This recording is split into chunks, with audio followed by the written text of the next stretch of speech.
Spider-Man, Spider-Man, does whatever a spider can. Spins a web any size, catches thieves just like flies. Look out, here comes the Spider-Man. Is he strong? Listen, bud, he's got radioactive blood. Can he swing from a thread? Take a look overhead. Hey there goes the Spider-Man. In the chill of night, at the scene of a crime, like a streak of light, he arrives just in time. Spider-Man, Spider-Man, friendly neighborhood Spider-Man. Wealth and fame, he's ignored. Action is his reward to him. Life is a great big bang. Wherever there's a hang, you'll find a Spider-Man.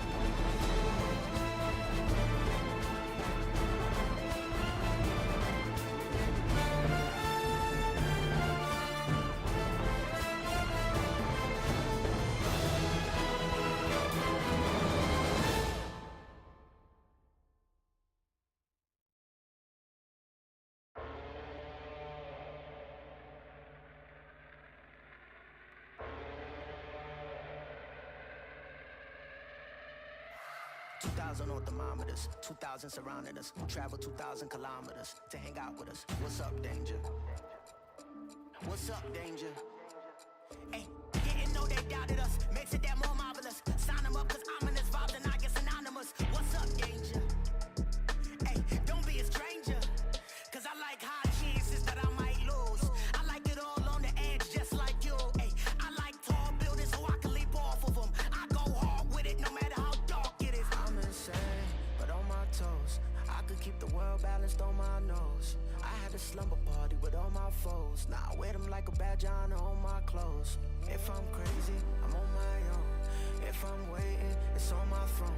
If I sound lazy, just ignore my tone. Cause I'm always gonna answer when you call my phone. Like, what's up, danger? Like, what's up, danger? Don't be a stranger. What's up, danger?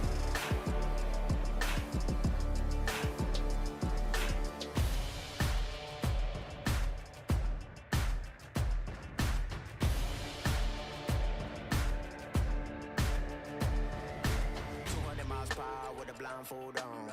Mama always asking where did I go wrong. What's up, danger? What's up, danger? Travel 200 miles, I'm knocking at your door. And I don't really care if you ain't done wrong. Come on, what's up, danger? What's up, danger?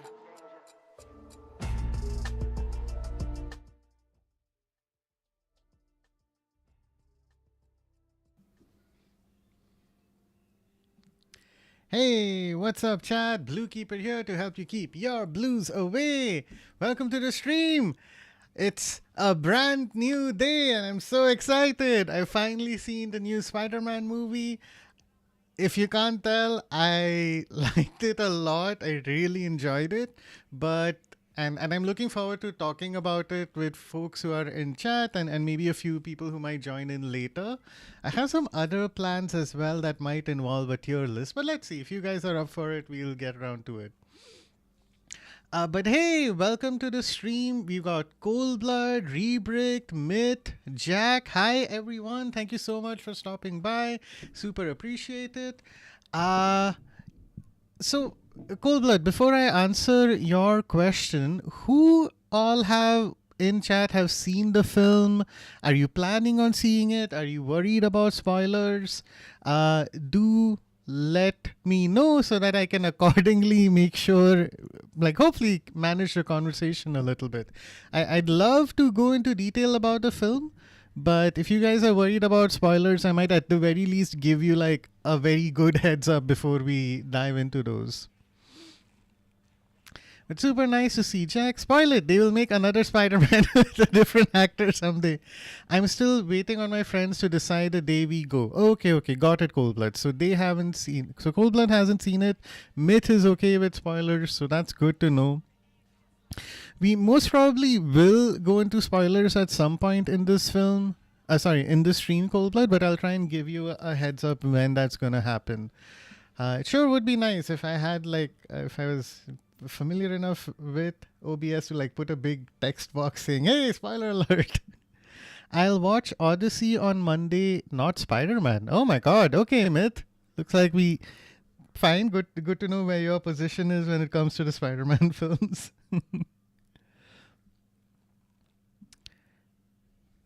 But yeah, I mean, I guess Myth is technically correct. At some point, we might see Miles Morales in the MCU, so that's definitely something to think about. Also, my layout here is super low. Hang on. Gonna pause my music. And again, I don't think I'm going to dive right in to spoilers just yet anyway, so don't worry about that. But overall, I had a good time with the film. I don't want to say more than that, but I think anyone who's excited about seeing the film should have a good time, and I think that's safe to say at least. But Myth is going to go ahead and see the new Nolan film on Monday, so that's good to hear, Myth. Do you think you'll be able to see it in IMAX, or are you going to stick with just a regular theater, which is also fine. I don't think you need to, how do you say this? I don't think it's mandatory to see whatever is cheapest. That's totally fine. I didn't see it in IMAX either, and I still was completely enamored by the film. So it should be a good experience all around. But that does remind me. So I've given a shout out to Myth. So I feel like most folks in stream already know who Myth is. But if you like a chill person who plays gacha games, Myth is an excellent person to follow. So do check out his streams at some point. Let me give a shout out to Jack as well. Jack is another excellent streamer who plays a variety of different games. Her community is fairly unhinged in a really special and unique way compared to Azu's community. So I always have a nice time when I'm hanging out with her and her friends. So do check her out when you can. If you don't know who I am, don't worry. I'm just a Myth anyway. Sure, Mythlin. Whatever you say. Myth, I do wonder though, if you don't mind, could you explain the origins of your name? Because I get the myth part. The Mythlin makes me think about something that's very Lord of the Rings or Dragon Age origins associated. I was wondering how you came up with it. Name lore? Yes, LOTR. Oh, great. Okay, fine. Question answered then. Sorry, I have a thing here that I use to keep all of my wires together, and it's kind of, one of my cables is just completely stuck on it, and I don't want, if I tug on one thing, 100 different things are going to end up falling down. So let me go ahead and deal with that. Okay, now we should be fine.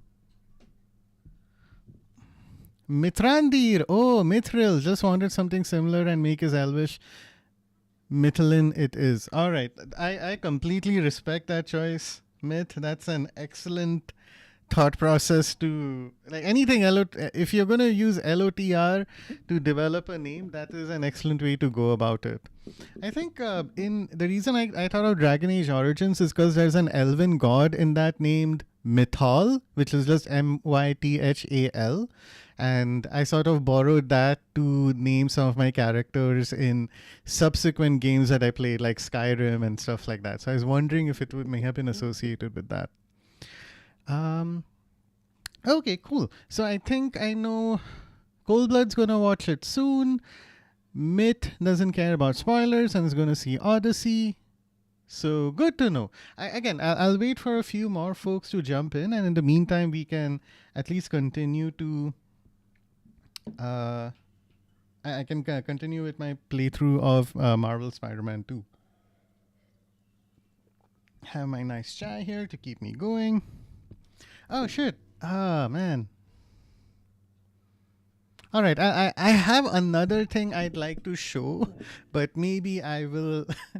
the somehow the Spider-Man Brand New Day merchandise keeps coming my way, but hey, we'll see, I guess, if I get to show it off or not.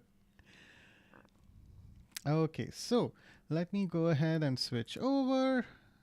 You got this over here, okay. All right, and I'll just do a listen to make sure the audio is coming through okay. I'm hoping I can wrap up this game relatively soon. It says in the bottom right, oh wait, where? Oh, no, I'm right there. Okay, so like here, if I point right down, you can see exactly how much progress I've made in this game. So I'm somehow coincidentally 67% through Marvel Spider-Man 2. I'm looking forward to get done with it, and then we will resume our regularly scheduled Metal Gear Solid content. Coincidence, right? Dude, I can't even plan that even if I wanted to. I will say anytime... 6-7! Hey! But seriously, anytime my phone or my iPad is at, hovering around 67%, I always see it now. It's crazy. I don't even notice like 69%. 67 is like, oh, hey, look at that. And I have way too many devices that tell me that they're at 67%. So, it is what it is.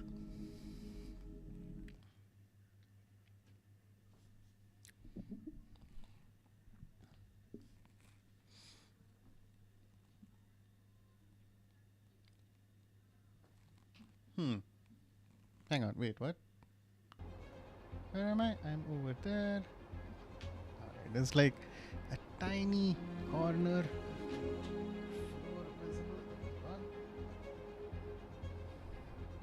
Sorry, just needed to adjust my green screen a bit. I think we're good. Okay. And audio, how are we doing? I'm getting good audio.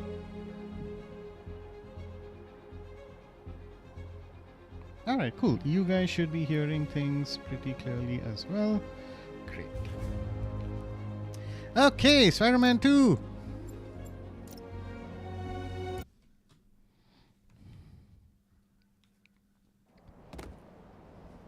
Kitty! Oh my god, this cat is so cute. Okay, we are back here. I did take a second to do a couple of story related stuff. Let's see, side quests. Let me do one more side questy thing so that I can make sure the upgrades are happening, okay? Ooh, this zoom in zoom out is so cool. I didn't realize this was a 3D map. I hardly ever zoom into this level. Okay, I have a motor pool blind. I'm pretty sure... Right, if I complete this hunter blind, I can get a hunter base and get some more hero tokens. The side mission that I did was pretty effective though at helping me level up a bunch of stuff. But I get the feeling that hunter blinds are the way to go if I want more hero tokens. But hey, we managed to max out our damage. I'm happy about that. Alright, hero tokens. Where do I find them? Flame, bases, cultural museum, Mysteriums? Okay, Mysteriums are a little hard, but I can give them a try. Alright, let's do a hunter blind, a hunter base, and a Mysterium. Mysteriums were like super difficult at first. But now that I've upgraded my character, they're a little easier, thankfully.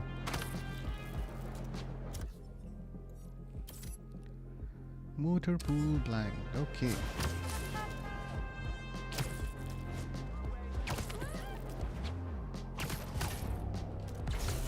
Alright. How many of these can I manage to kill before I get detected? We hunt together.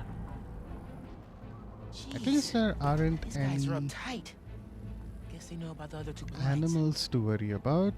Oh, is this the same place that I was earlier where for some reason one of the leopards didn't come out? That was so silly. Okay. Get this guy. You're a danger, so I can't deal with you. You're safe. You're out. Hey, good? Go to sleep. This is my favorite part. It's like one of them after the other just keep coming to check on a guy, and then I can keep making them go to bed. Oh, we're good? No, there's another dude up there. You work too hard. Take a nap. Boom. That's the last blind. Alright. Gotta get in there and...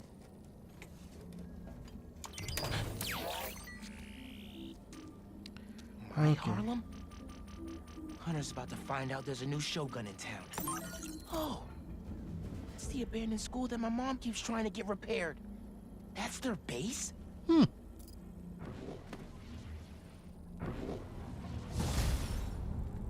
Someone has to let them know school's out of session. For good.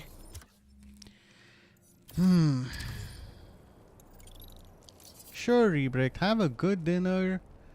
And if you don't mind, do let me know what you're eating. After a long time, I finally got to have a really good shawarma the other day. Yesterday, I mean. Oh my god. Ready to enroll for classes at Hunter High? Gonna take them to school. The school of hard knocks. Oof. That's bad, Miles. Sorry. It was part of my spider training. At least the blind info paid off. They're upgrading all their vehicle weaponry here. Not Oh, on my block, okay. they're not. Vehicle weaponry. Got it. It was funny. I'd completely forgotten that I'd ordered from this restaurant before. And for a long time, while my wife and son were away at my my mother-in-law's place, I was like thinking, oh man, I'd love a good shawarma, but none of the places that I remember do a good job with it. Find the server panel and take out those turrets. But then my wife came along and she reminded me, hey, there's this place. It's a little far away, but they do deliver like shawarma that's wrapped in the right kind of bread. And their hummus is also really good. And they have this amazing garlic mayo that's just made in a very interesting way. This is grunt work. Because most other places, when they make a garlic mayo, I feel like, I don't know, they just use some kind of raw garlic and Your head will be the next trophy it messes up my stomach somehow. But this place, oh my god, dude, I don't know what they do, but it tastes amazing.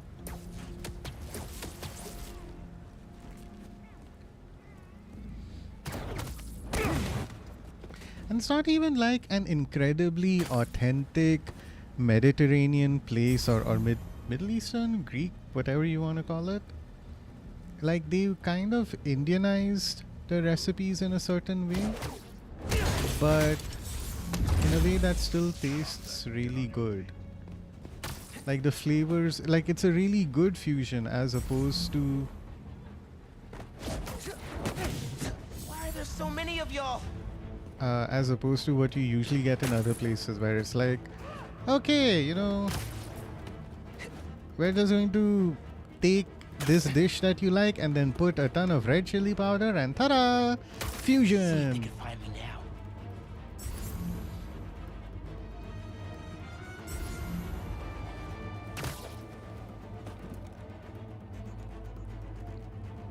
But anyway, I have leftovers, so I'm really gonna look forward to dinner today. This is for the best. I should hang out in Cheesy Cal's stream more often. That guy also loves shawarma. His whole stream brand revolves around shawarma, and you know what? I respect that. If you had to pick a food that you really love and you want to mention it every stream, like sure, you got pizza, you got burgers, stuff like that, but shawarma is like just that right balance of people know about it and love it, but it's also unique enough that you wouldn't like you wouldn't, it doesn't feel too boring, you know, or Two too more turrets common. left.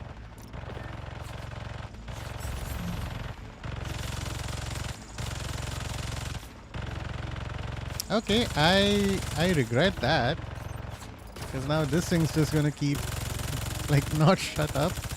Okay, I can't even do anything about it. Oh, it exploded. Great, thank you. That would have been a bit annoying. Okay, at least it's drawing some enemies here. I can use that to my advantage. Oh, I gotcha. Ah! Oops.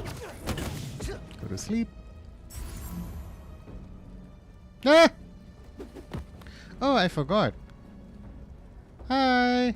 You can't see me. I'm John Cena! Area Okay. clear? No response. Can someone get a visual? I'm really curious as to how you effectively represent Miles Morales' entire power set in an MCU movie. Because, like, in addition to all the Peter Parker abilities, I will not be intimidated. he can go invisible. He has Come out, Spider-Man.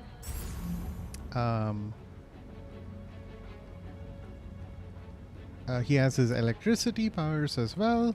Like, there's a mix of different things. And I do think that the Into the Spider-Verse films do a very good job of handling all of that. Okay, so these guys are stuck together. Only interesting part about Miles, to be honest with you. Really, Coldblood, you don't like... Have you seen the Into the Spider-Verse films? What did you think about them?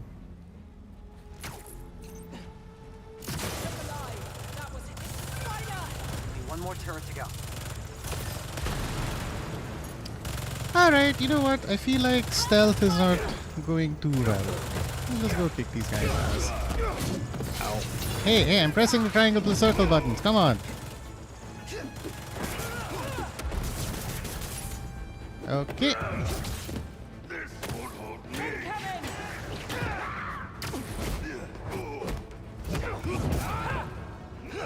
Okay, how about this? Okay. I have abilities. Ooh.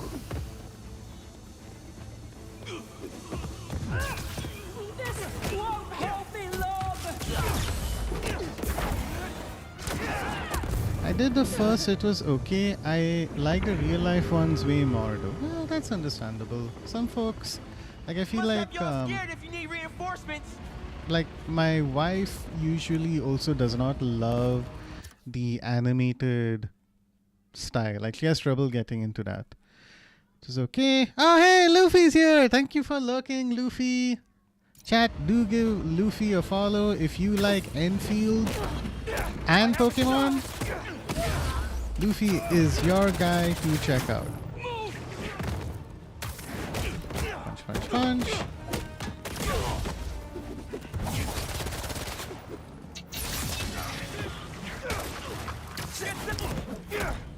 I'll say this much. I feel like the animated Spider-Verse films have a much more interesting depiction of Miles Morales than the Spider-Man games do. With your blades. So I can definitely give it that credit. Okay, parry. Who's next? You? Get me out. Stick to that. Everybody, let's get over here. I have special abilities I want to use on all of you. Where'd they go? Are they up there, maybe? Okay. Alright, I'm just gonna do my objective now. I love anime, don't get me wrong. I literally play 2 anime-ass games every day. Okay, fine. It's not the animation part. Got it. Sorry for being a bit too aggressive with that assumption there. Pull out back key to sabotage vehicle. Is this really what I'm supposed to be doing? Hell yeah. Okay, fry those turrets to dust. Great. Gotta upgrade that, fools. The detail of Miles getting to the same frame rate as the movie was a nice touch. There are a million really cool touches in those Spider-Verse films for sure. Even like the coloration to show that Miles was initially, like when Miles Morales meets his Spider-Man. Oh shit. Sorry chat, oh shit. Oh well, that sucks. You guys can still hear and see me okay, right? Oh well, we have ads running, so that's fine.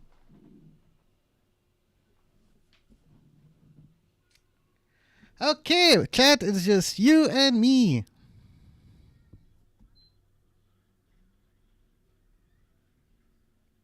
Ads and Elgato no signal.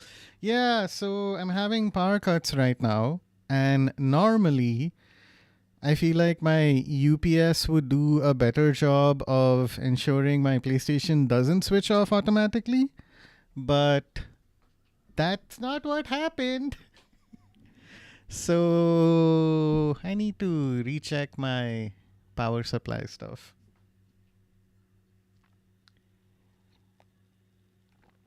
Okay, my PlayStation's gonna take a second to restart. PlayStations are very unhappy. What's my PSN? Oh yeah, I can share that. It's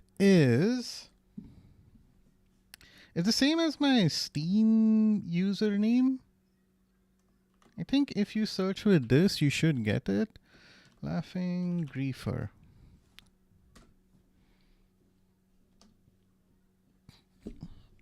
Again, it's an ID I created when I was very young. I just got an internet connection and a system that would allow me to play online. So I was maybe like, I don't know, 17, 18 years old. Oh, good luck. Okay, no, that took much less time than I expected. That's cool. So if you search with that, you should be able to find it. Cold Blood.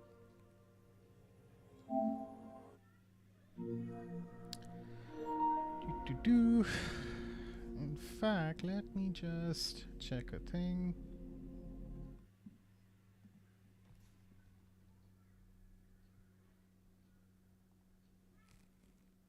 Yeah, that's the correct ID. Oof, why am I like this? Alright, that's better. PS5.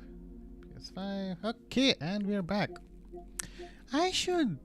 You know what, let me just take a quick second. I should really change this wallpaper. Edit widget, change presets, change background. What do we got? There has to be a Spider-Man theme in here somewhere, right? Oh god. There you go. Games. Okay. What is this? Battlefield, probably. Ghost of Yoti, God of War. Ah, come on. There isn't a Spider-Man one in here. It's free advertising, Sony. What the hell? Okay, we'll stick with Tsushima. I used to like console. Sent you a friend request. Aw, thanks, Cold Blood. Let me accept it.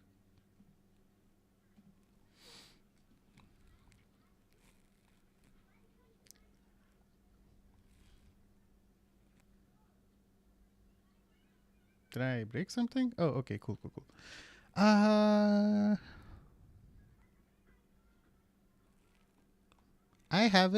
will say I have not done a whole friend request thing on my PlayStation in such a long time that I truly don't even remember how to do it. I used to play games online a little bit more often. It would be stuff like Overwatch, Apex Legends, things like that. And so, you know, it was so difficult to find like a decent group of people in there. So that when I would find someone, I'd be like, okay, let's send a friend request. Let's play together next time. Oh, there you go. Huh. Okay, 20. Oh, what? Hmm.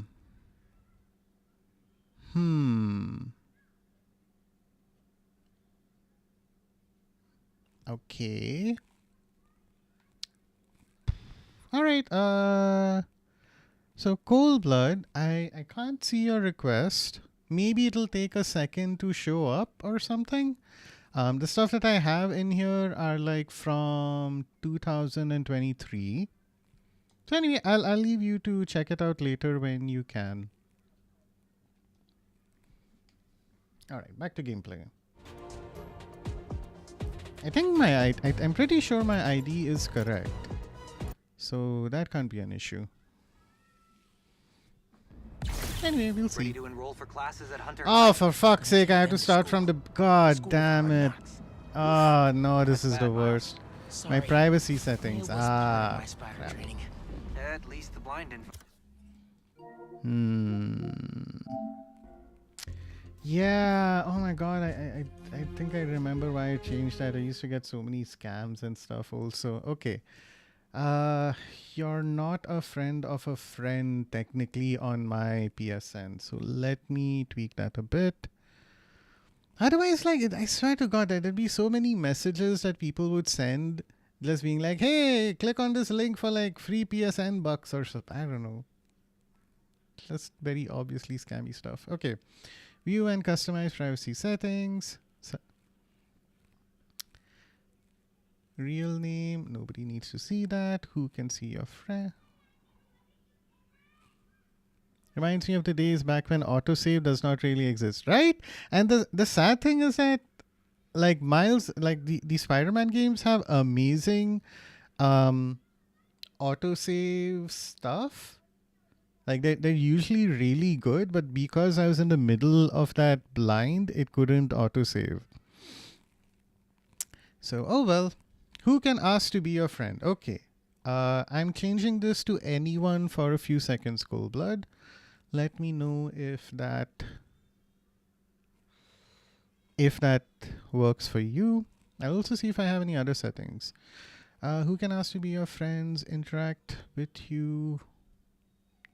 Okay. I think it should work. Display case. Anyway. Hey, there you go. Okay, now I want to check Cold Blood's profile. Games.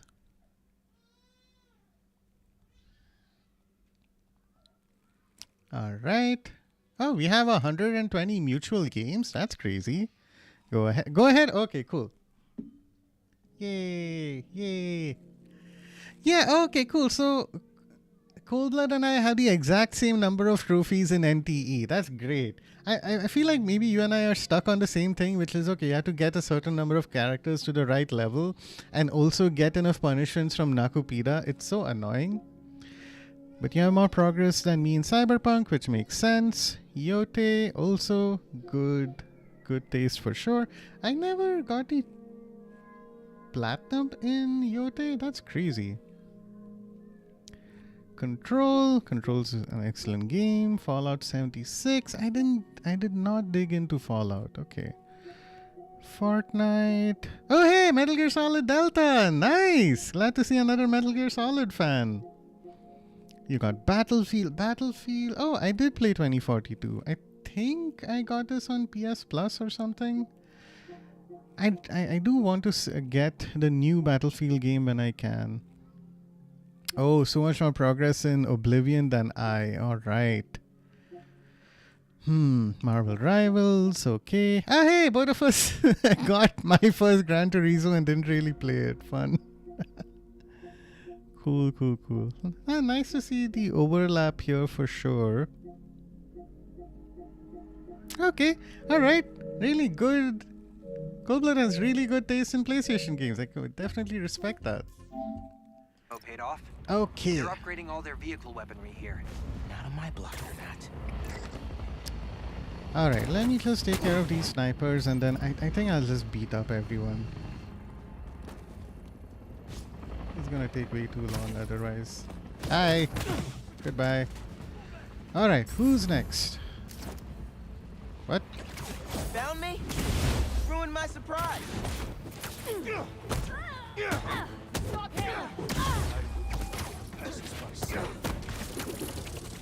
Right, looks like we have some archers as well. Take out those turrets. Ooh. Okay, this guy. I want to come to you. Knock you unconscious. Okay, great.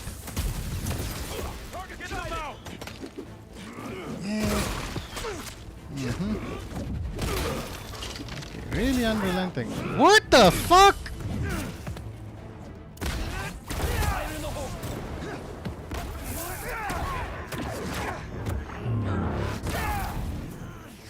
My punch thing was completely wasted, which is disappointing to say the least. Okay.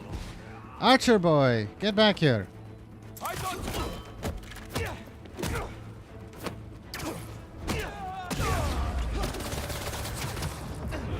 Okay, you. Okay, who's next? Did one of you call Ooh, reinforcements? I can pick this guy up. Perfect. Not cool. Okay.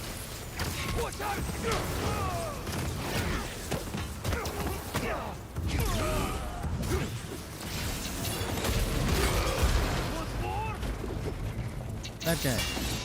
Ah! I don't want to die again. Oh wait, I have my special thing. Great. Okay. Clear the area.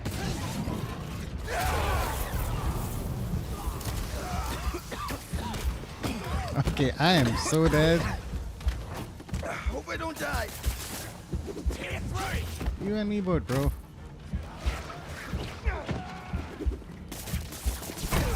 Ah! That all it took? I beat CP, it's the PS5 version. That's cool, okay. This year it was so dry with gaming. Only Resident Evil 9, Crimson Deserts were games I paid for. But since Arknights came out, I was slaving away at it. And now I added NTE on top. I'm so cooked for gaming time. Bro, I know. I was on the verge. I mentioned this before. I was like on the verge of playing Enfield because of the factory mode. And because Azu introduced me to it. And then NTE happened. And I'm glad I didn't try starting anything else. Because like my time is such that I only play through like Find not the server panel and take out stuff those turrets. aside from like the only game I play off stream right now is Playing NTE. around. Me either.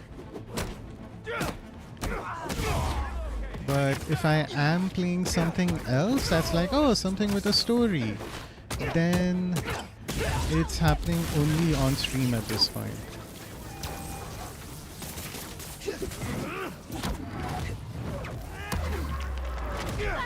So, yeah, completely understand the whole time constraint that we have One now. of you call reinforcements? Because not cool. Punch, punch, punch.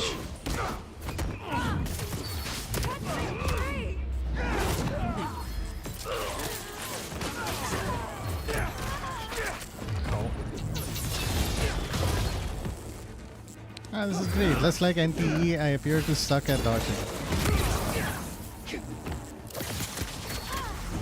Okay, lots of annoying people I need to take out. First you. This is a annoying thing with this game. It's like there isn't a way to auto target to the person you really wanna mess up. Okay, good. That's a good parry. Punch that guy. Punch that guy.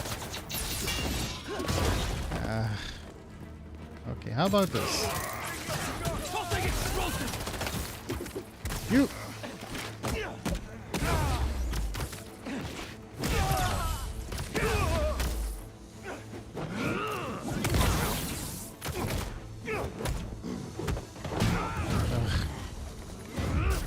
Okay, can I find the archer guy? There you are.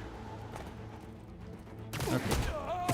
He's just chilling over there, which is perfect. Okay. I think the game can tell that I'm struggling. So So it's like tweak the difficulty a little bit. Okay, that guy is taken care of. Nice preemptive grenade over there. Alright, where's my big boy?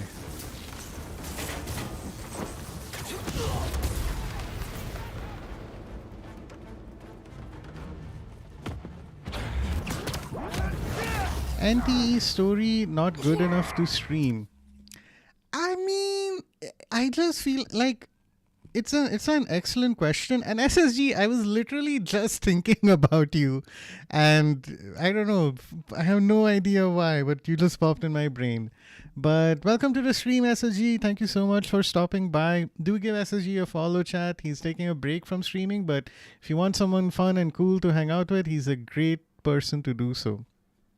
But I think Cold Blood with NTE, like, what the fuck is happening? Okay, hang on, let me just deal with this guy. Great, okay, that's one batch of people done. And then we have another few folks. I feel like, I mean, you're either already experiencing the NTE story yourself, or you're seeing it on Azu's stream, or you have Myth who is also playing through the story, or you have Jack as well. Like, I feel like 2 more turrets left. there's already so many ways you can experience that story, and I don't necessarily think I have a super unique way, like something unique to offer there necessarily. So it's not like the NTE story is not good enough, it's more like there are other factors. I will happily share myself. What? Oh no. I'll happily share how my pulls are going. Also, I'm gonna die again. Fuck. Aha! Not the best time to do that, but fine, it is what it is. Okay, okay, there's an archer guy again. Great, that's all I needed. Yeah, I inhaled a little gas and then it happened there. I'll happily share my attempts at pulling for a particular character, but like I'm aside from that, I don't feel like I have much else I can bring to the table there. At least with stuff like Metal Gear Solid or Marvel Spider-Man or something, there's like maybe a unique story that not everyone who I'm following may have necessarily seen, you know. But even now, like, for example, the thing that I'm best at in NTE somehow is the racing, honestly. Find the server panel and take out those turrets. 2 more turrets left.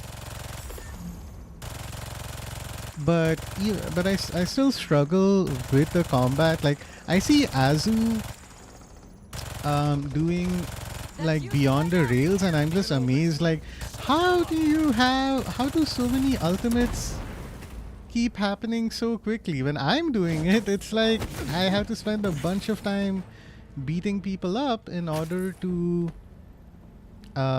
get my ultimate charge, you know. So there's maybe it's a side effect of it being my first gacha game, but there's just things that I still haven't figured out yet in that game either. But I'm very grateful for people like Shizu. I think is a very good example of someone who has a lot of great advice that he shares, or that they share, that helps me suck less at the NTE combat.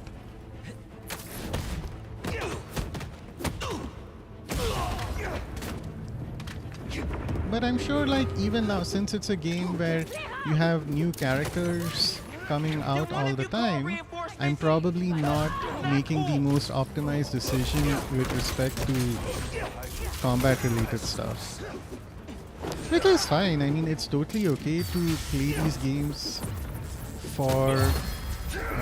Okay, so my abilities are blocked out now, which is great. And I want to jump away.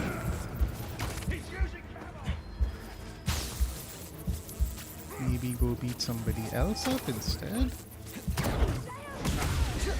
So So yeah, I think those are reasons why I don't stream NTE too much beyond like seeing if we can test my luck and see how well I or how poorly I do at pulling a certain character. Locked on. I will say also there's some stuff that I don't vibe with very well in NTE.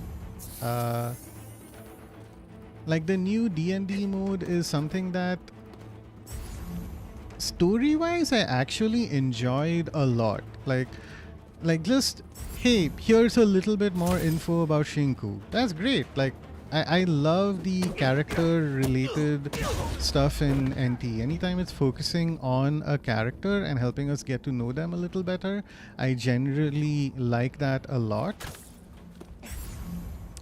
Okay, is there any way I can get rid of that big guy? Because he is a... He is really painful. But then the gameplay of the D&D mode to me just feels very grindy. Like... how do I say it? The loot stuff that is there, like it feels just a lot easier to One more turret to go. look up a guide and find a way to do something that's super optimized. But even then, if I were not looking up a guide, all I would be doing is just holding down, like selecting min, holding down square, and then just repeat that ad nauseum and watch my levels keep going up. So I feel like the the game's base combat in like Beyond the Rails is more enjoyable for me compared to what we got in the D&D mode. Everything else about the D&D mode is fun. Love the level design, love the enemies, love the costume and gear design as well. That's all super cool.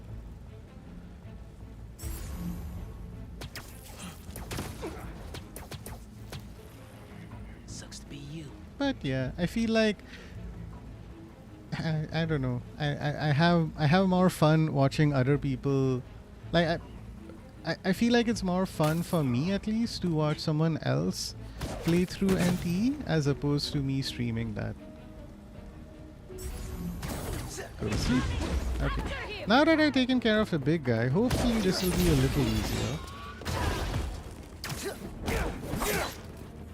Apologies, chat, for not doing such a great job with this.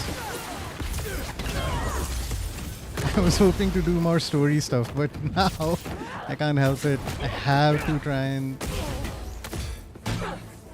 clear this base thing. Okay, you do this, do that, pull you up, punch you up, punch you up a bunch. Okay, great. Let me pause for a second before we trigger the next phase. The experience of the streamer is always different, like watching the reaction. I could help you too if you got any questions. Oh, thank you, Coldblood. I feel like when it comes to NT's combat, it's less of a question, and it's more like, you know, trying to explain calculus to someone. Like, that's my level of, oh, okay, I understand addition, and I understand, oh, I know what 5x plus 5 means, but then you put that curvy symbol there, and it's like, wait, what? Just enjoy the game your own way. The endgame ones are just challenges. At some point, trying to get pulls or characters or something becomes tedious. SSG's back, yay! More of a casual open world game with gacha still tops the list of games I will drop if Silver Palace delivers on the hype. Yeah, Silver Palace having a 25-75 system makes me afraid of even trying it. Ooh, yeah. If you need reinforcements.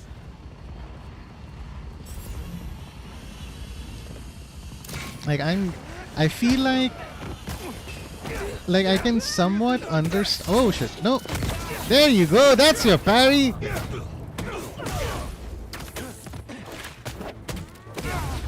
Like I have. Okay, grenade time. You. NTE's gacha system is really fun and enjoyable, and when people tell me stories about like Arknight's 50-50 system or even this,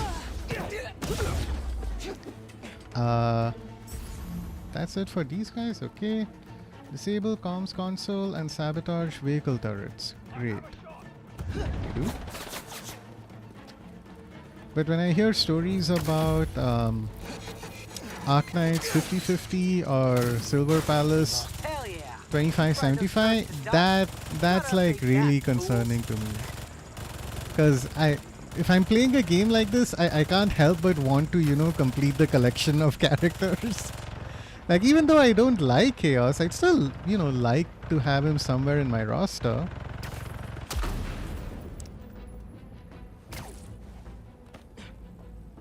Just so that, oh, if there's a skin of his or some other character that I might like, then I'd be able to get that. And I don't know if Chaos is the only one who I've skipped until now.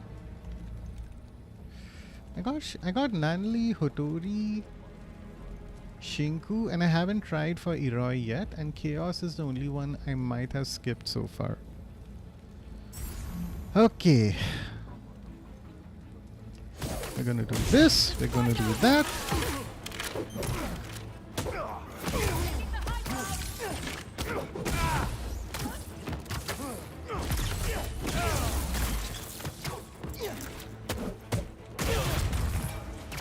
Alright, let's go! Let's go, Spider-Man! See, I don't completely suck at this game. You gotta admit that. There's your fart gas! Oh, I didn't do anything.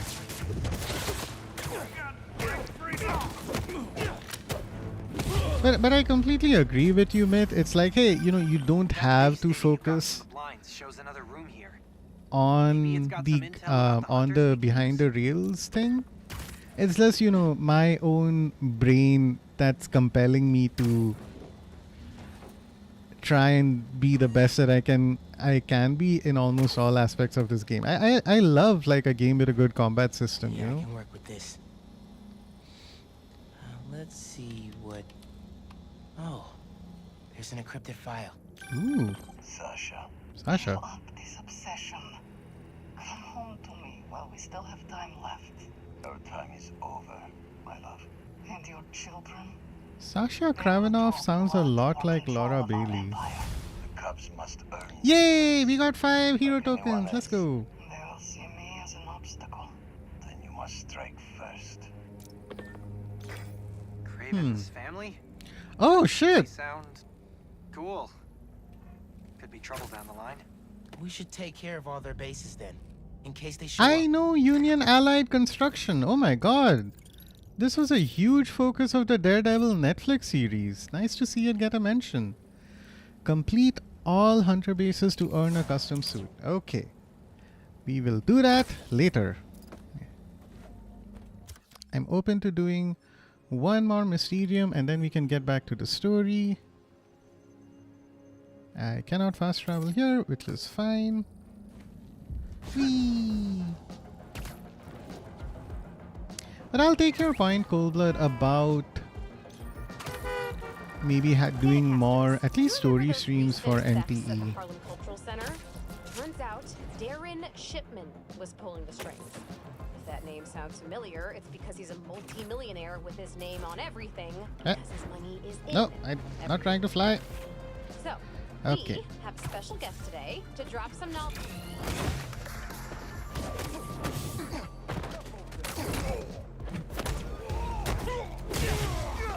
Jump.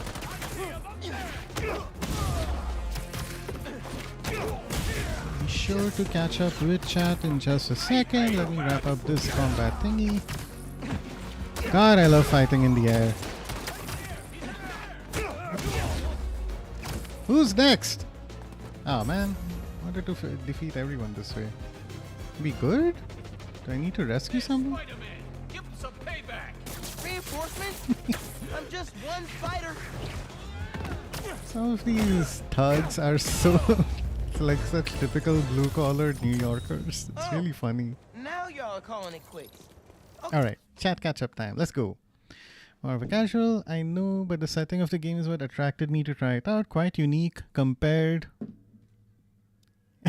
Gotcha? Nah, gotcha.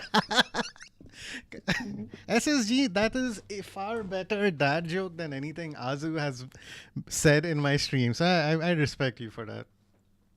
I played enough gacha with worse odds back in the day when you don't even pull for characters but for equipment. Yeah, I'm sure. How do I say this? I can sort of see what you mean, Myth, considering how if you want to get a character's best weapon, then that's a separate set of pulls. And I have heart pitied every single time in that. It is crazy. We think alike, Blue. I skipped Chaos too because his design and teams don't really work with how I leveled my teams. Hey! And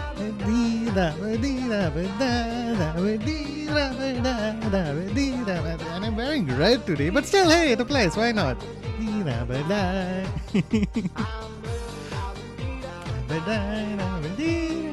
So, I skipped Chaos too because his design and teams don't really work well. Yeah, I mean, Chaos is what? Like Lakshana? If you have either Skia or Hathor, then he's not exactly essential. I have heard really good things from Kai from Azu's community about Chaos's damage, so I wanted to try and get him. But eventually, after, I don't know, 20-30 pulls, it's like, okay, I'm not getting this guy. And everyone in chat was just suggesting, hey, look, you're almost on the verge of hitting the board modification thing. Hey, it was good to know. So it's like we might as well just save the pulls for Shinku, which I'm happy about because like Shinku has like 10 different skins, and I actually wailed and got her swimsuit skin, which I'm fine with. Blue making me miss my double wall cup. I need a new one. Oh, Myth, I adore this cup, dude. Seriously, it's so good because like it's like about 300 ml or so, and it takes me a while to get through an entire mug of chai. So obviously it's not gonna stay hot if I'm just having it in a normal mug, right? So I took the time to get one of these, and it's so worth it. Oh my god. I've unfortunately broken at least 2 of them so far. They are, kind of delicate, but fuck it. It's worth it. I mean, if anything that can help my hot beverage stay warm for longer is worth, the extra care that's needed for it. Arknights is still my absolute fave in the gacha space. It's so different to the rest, and the storytelling is just right for... Okay, hang on. Storytelling is just right for what I expect from a game like that. NT, I enjoy all the stuff around the characters, but the story needs work. Yeah, I would definitely agree with that. I can't tell what exactly it was about NT's story that was weak, but I feel like there are really some peaks and troughs to it. It has like this amazingly strong opening, and then you have like, okay, we're just getting to know the characters, this is fine, and then you get to hang out with Hotori for a while and get her time stop ability teased a bit, which is pretty cool. The stuff around like Daffodil and that Scarlet group, Letter, Scarlet Lady, whatever, that's pretty interesting. But then I feel like as if the part about Nanalee conceptually was very cool, it just really took a long while to get there in a way. I feel like they could have conveyed, like, I respect the way they try to convey Nanalee's story with like the storybook style and everything. I think there was opportunity to maybe condense it a bit.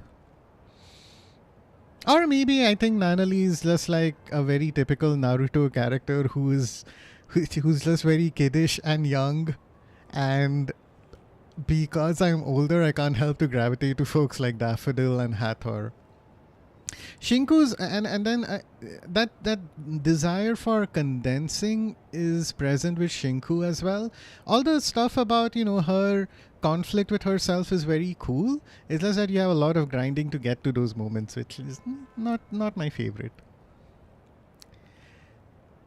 But I do have a lot of respect for Arknights. That moment that I saw on Azu's stream where you're fighting the big hand boss guy. That's a terrible way to describe it. But, I still thought that was a lot of fun. Even without context, I could tell like, oh, okay, this is a really cool moment. So I'm sure with context, it would be really nice to experience at some point. We'll see. Maybe if like NT hits a slump, I might touch on Arknights. Like, it really helps when a gacha game like that is available on console, because my PS5 operates a lot more stably than my other systems. You're the most adorable ever, Blue. Aw, thank you, Jack. I appreciate it. Thank you guys for helping me rediscover how cool that song is. Song is so peak, yeah. Enfield, I think I might return to OG once PC client is released. Interesting. Came across I'm Blue by watching Sonic the Hedgehog AMV songs. Oh my god.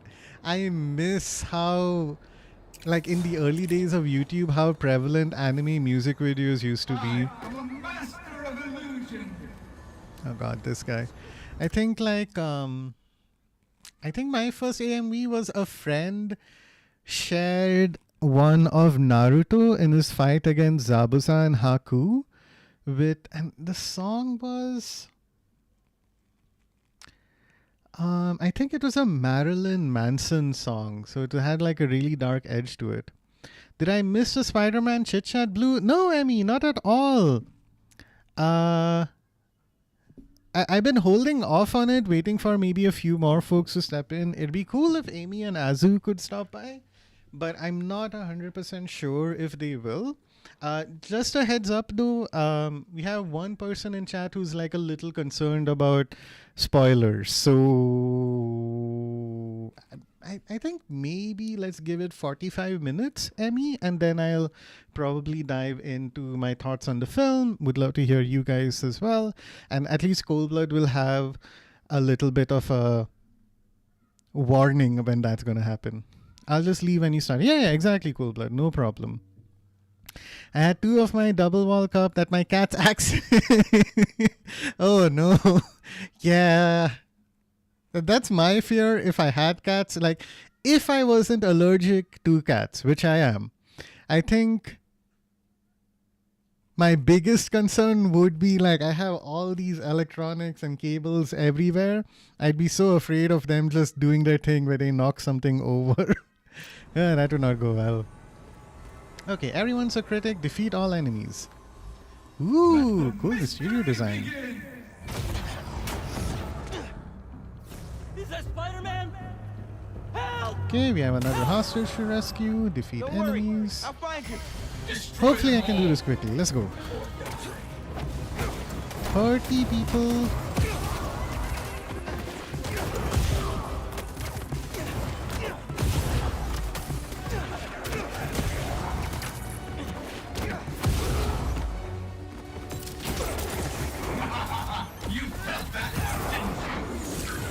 Okay, yeah. This isn't a simple brawler. There's always some... Avoid Mysterio's fist? What? Oh no! Oh no! Oh no! Oh no! Oh no! What the Bro, no! Okay, that's bullshit. Ooh. How am I supposed to... Okay, fine. I can just use X. Gotcha. Okay.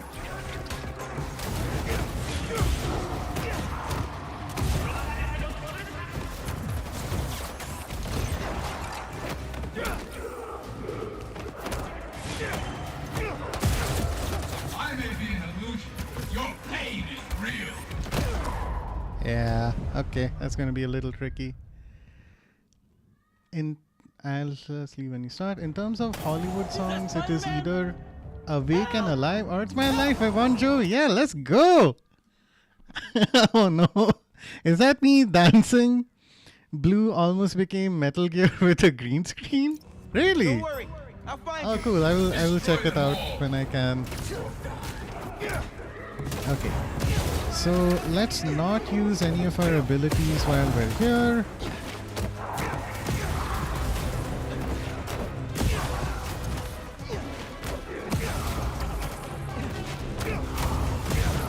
Or you know what? I have an idea. Because at least this way I can weaken a few folks before Prepare for this starts. Spider-Man.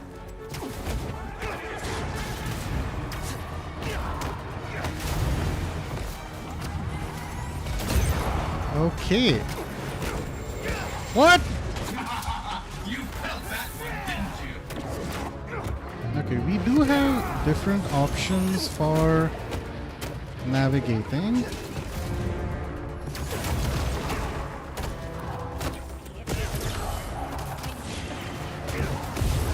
Okay. Okay. Now jump.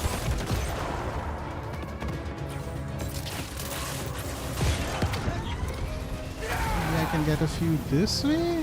25 or 30. Oh, what? Jump, jump, jump, jump, jump. You can't save anyone. You can't save yourself. Alright. What? Okay, that would have sucked. Almost done, almost done, almost done. Okay, there we go. Whew. Yeah, the green background made it look like they were wearing an eye patch. Oh no, I missed that. Nightmare. That's very cool, Nightmare good is to over. know. You're safe now. Hey, look at that, we're level 37. We got all these hero tokens. Nice. Hey, this worked out pretty well.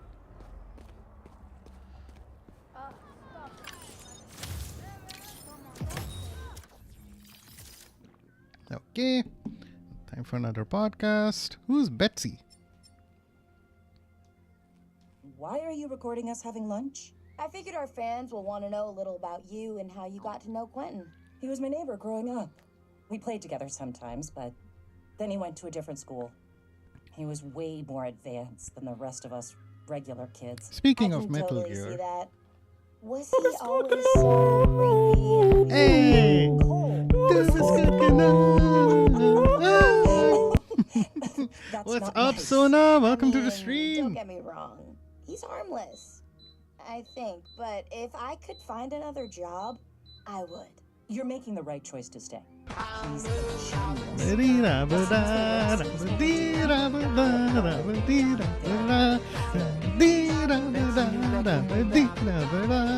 She's all in. Love the song Sounds redeems. like Cole has her doubts. Blue showing his biceps. Oh no.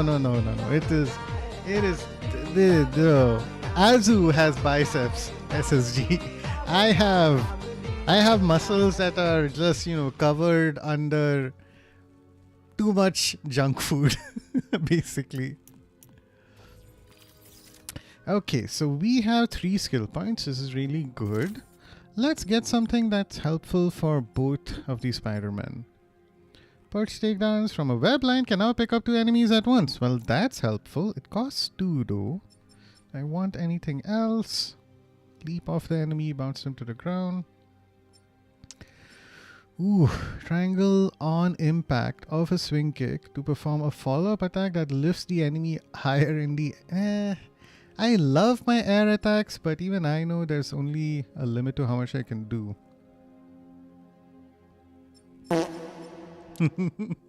Alright, Sona. I'm here to look, have a great stream. Sounds good.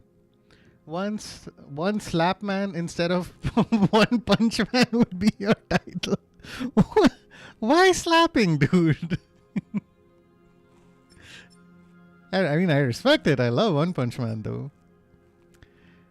Parry, disarm. Ooh, being able to disarm people would be nice. Abilities are recharged. Okay, I will take that. I can definitely use that when performing takedowns. Having access to more abilities would be really good. I should give some more love to my gadgets, because when I'm facing these many guys, I do think I'm having some trouble. That has been parried. We'll add flyback. Okay. Focus gain rate. Alright, cool. Some nice quality of life stuff should be very helpful for us. Okay, this brings people closer. This sends them up. Web grabber. Oh, this is the one that I got. Suspend multiple enemies in the air. Oh, I have... Wait. Okay. Web shooters. Ooh. Ooh, I should be upgrading this, huh? This is super basic.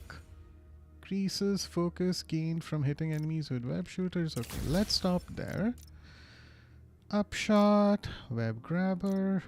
Upshot can do a little better. Max shot count by 1. Ooh, brute enemies. God, the brutes are really kicking my butt. I have so many of these accumulated. How about this guy? Knock back all enemies with a blast of concussive force. Why not? And we have a ricochet web. Web up multiple enemies with a shot that bounces between them. Ooh, but this costs hero tokens, huh? I'll hold off on this, because I think I have suit tech that I could really use. Love that the cat is messing around. I know, the cat is so cute! Oh my god! He's just always there. Andrew! Welcome to the stream! Spoiler warning, we're gonna have a chat about Brand New Day in about 30 minutes or so. So if you've seen the film, do avoid you watched it also. Okay, great. Cool. We have 1 or 2 folks in chat who have not seen the film and are worried about spoilers. So I think in about 30 minutes or so, we'll have like a good discussion. But how are you? Welcome to the stream. It's nice to see you come and hang out. I'm just grinding a little bit in Spider-Man. Gonna go have dinner. Alright, SSG, have a good dinner. I'm just doing some side stuff in Spider-Man so that I can suck a little less at the game. Ooh, okay, cool. I don't need hero tokens for this, which is helpful. Web shooter hits heal me slightly heal on every 10th hit of a combo. I think I'll have to go with this one. I'm able to do it a bit more consistently. Okay, can't upgrade anything else. Looks like I got a message. Spider-Man, Ooh, Betsy here. Betsy. Quinn and Cole are scrubbing through all of the very helpful data you provided, and I was thinking, when the Mysteriums are back to operating safely, it'd be great to get a Spider-Man endorsement. What? Pro bono, of course. Why would I endorse this? Here, and it's making Quentin quite anxious. Anyway, just a thought. No need to call back. Bye. Sorry, Betsy. We have a firm rule against Spidey endorsements. Might want to rethink that business plan. I mean, I don't blame Betsy for trying, but yeesh.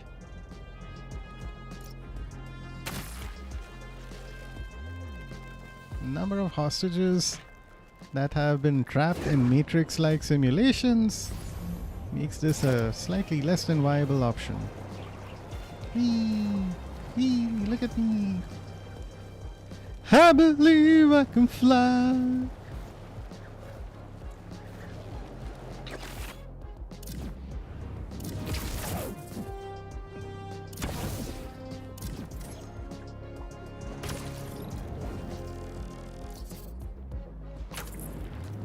Okay, I'm looking forward to getting back to the main story a little bit.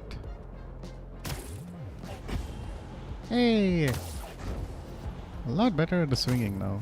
Feels good. Switching to Peter. Let me pause for a quick second. Alright, we're all caught up with chat. That's good. So he's back home, huh?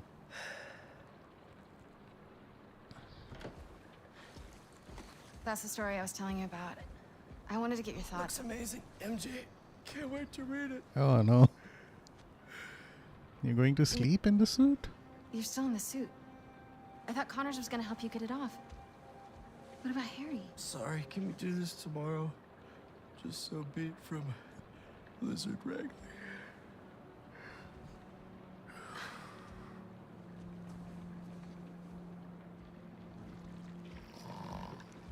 Oh no. Aww, that's so cute. Alright, maybe the suit isn't so bad. Oh no, not again. Peter really can't catch a break, huh?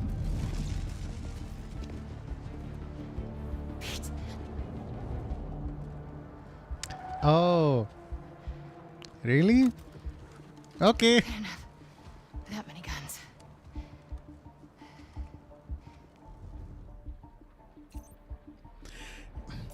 This seems like a very strange choice, but I can't say that I mind. Like, MJ is basically like, this is basically Last of Us. Like Timu Last of Us. This gun is really powerful. But it's ridiculous how Daredevil show barely has Daredevil doing acrobatics and being agile. That's like his whole thing. Yeah, now that you mention it, I think the Netflix show was a little better about it for sure.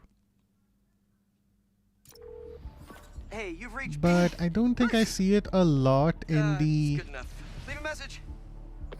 Miles Morales. Sorry, what? Sorry, the Disney Plus shows, right? Doesn't have much scenes. It is odd. I wonder if it's. Oh. Ah! Ooh. I wonder why that is. Is it just like, hey, this is a semi-normal dude with, I mean not normal, blind guy with great hearing. So it's difficult to translate that. Hey, you've reached. It's good enough. Leave a message. Oh wait, Peter isn't sleeping here anymore. What? Okay, I don't know. I'm confused. Anyway, if there is parkour that happens, I feel like it's implied that it happens off screen usually. So you're not wrong about it being a little odd. What's the status? Kitchen clear. Checking laundry. It's definitely like, I feel like those shows get a lot of things right when it comes to Daredevil. We've got a hunter down. So if that's one thing that's amiss, it's not the end of the world. But it does feel like hopefully this isn't a spoiler. Not at all. Okay, hang on. Doesn't have Daredevil whole thing is that he's peak human like Nightwing. True. It does a lot of things right, I guess. Yeah. It's just that, like, if you see Daredevil in like a team up film with Spider-Man, I think that's the only place where they'll try to emphasize the fact that he can swing around. Oh, hey. Azu! Hey, welcome to the stream! Thank you so much for stopping by. How are you?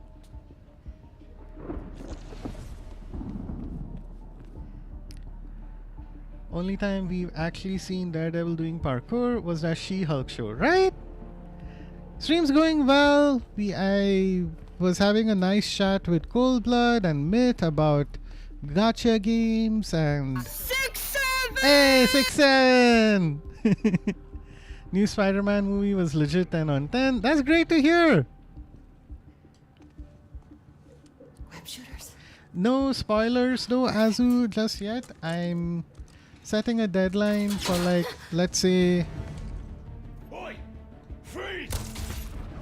Oh, now I can shoot.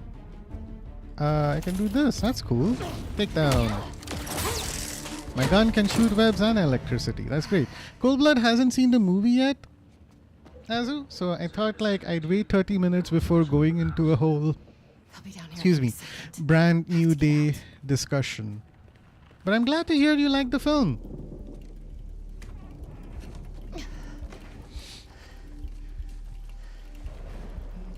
Cyber Angel! Oh my god! Welcome to the stream, Cyber! How are you? Sorry if I'm being too loud. I'm very excited to see so many wonderful streamers stop by. Let me make sure I get my shout-outs happening properly. So, chat, so many of you know Azu, but in case if you like gacha games like Arknight's Enfield or NTE, Azu is a great person to follow. He helped me tap into my latent gambling addiction, so thank you for that. He does community games every Sunday, so we're usually playing Mecha Chameleon or Super Battle Golf or other games that are escaping me. Tomorrow we have Duck Duck Goose, which is a free version of Among Us planned. So if you're at all interested in that, do give Azu a follow. Very exciting person to check out. He also has a giveaway planned where 10 people from his community will be lucky enough to win a battle pass for a game of their choosing. So do give Azu a follow if you'd like to learn more about that activity. Let me, and I also given Cyber Angel a shout out as well. Angel's really cool, very chill streamer. She likes to play Dead by Daylight, and I've seen her lately dabbling into a few other games. So do give them a follow as well. Oh, fighting with a slight fever. I'm sorry to hear that, Angel. I hope you feel better soon. I'm doing well. I've been having a nice Spider-Man stream, chatting with folks, and it's been great so far. Jack is also here. Was doing chores. Oh, I'm so glad to know that Jack is probably lurking with me and having me in the background just yapping away while she's doing chores. I do that with a lot of you guys. It's so nice to have so many of you folks on my iPad while I'm like doing something random around my house. Thank you for the shout out, Blue. No problem, Azu. Call it a night soon because I have work event tomorrow. All right, Jack. Do take care. Enjoy your game. I'll catch you tomorrow if you're streaming. Yeah, I mean, we'll see, Jack. I'll definitely be streaming on Monday. Tomorrow is a little up in the air. I have some stuff planned, but I'll do my best to be there during Azu's community day. I had a stream. Awesome people in chat. Ah, I love your voice, Blue. Please keep yapping. Ah, make him dance, guys. He's really cute. Awesome. All right. So we have an ad starting in a few minutes. I will play through it. And if any of you guys would prefer to avoid seeing these ads, do consider giving me a follow, subscribing. I try to set things up so that if you're subscribed to me, you don't see ads. But we'll play through this because I'm very behind on the story and I will like to get done with it. I will also catch you up on what's happened once the ad is done. Oh, you're welcome, Angel. I have so much fun hanging out with you in mute stream as well as when I see you stream. I do try to stop by when I can, and you're always like a delight to hang out with. So I'm happy to give you a shout out. Aw. Oh. Oh, shit. Alright, the Venom suit is completely in control now, huh? Peter's not here anymore. Okay. Web shooter, web hunters to the environment, and the reticle turns red, the target is in range. Okay. Aim. Nice.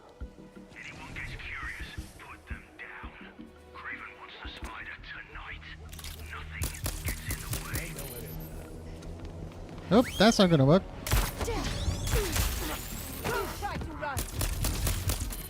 These hunters suck, yo. Toward the next street over. I'm literally just a normal girl with a pretty cool gun. This is crazy. Web. Take down. Thank you so much for... What are your thoughts on the game so far, Blue? I think the combat in this game is fun. And that's certainly the best aspect of it.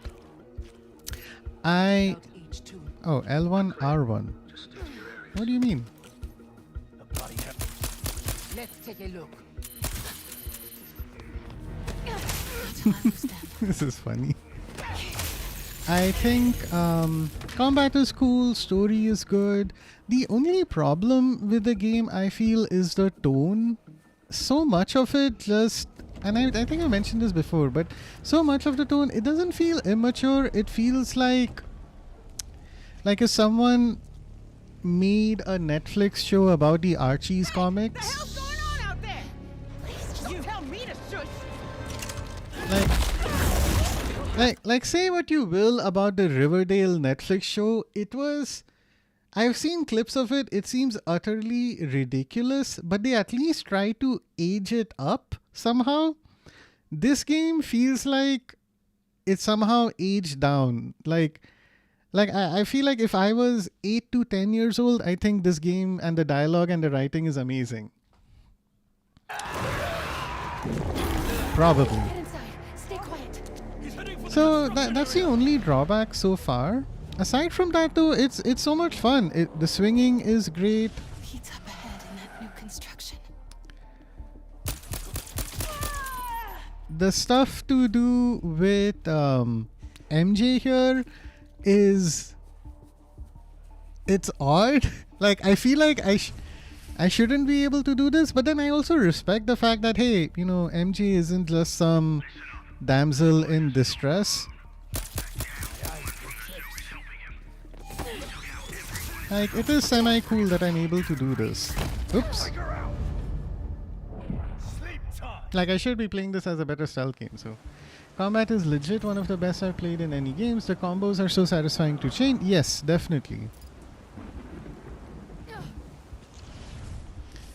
Combos feel really good. They give you a good sense of power. It is, like, I really miss the Batman Arkham games. And Checking it. This game definitely borrows, in terms of combat, it borrows a ton of heavy inspiration from that, which I like, especially when it's been so long since we've gotten a good Batman game. So yeah, it's definitely a mixed bag. It makes me feel, like I mentioned before, very excited for the Wolverine game that's coming out next month, because like you can't have a kiddish version of Wolverine, right? I mean, the trailers have made it pretty clear that it's going to be a very visceral combat, very mature tone, and that's exactly what I'm looking for out of from Insomniac. Alright, so we're back from the ad chat. Welcome back. So far, you guys have not missed out on much. Peter had gone to sleep earlier, and now it seems very much like the Venom suit is in control, which is pretty cool to see. Mary Jane can not only electrocute her enemies, but she can also shoot, like fire some webs now, so that's fun.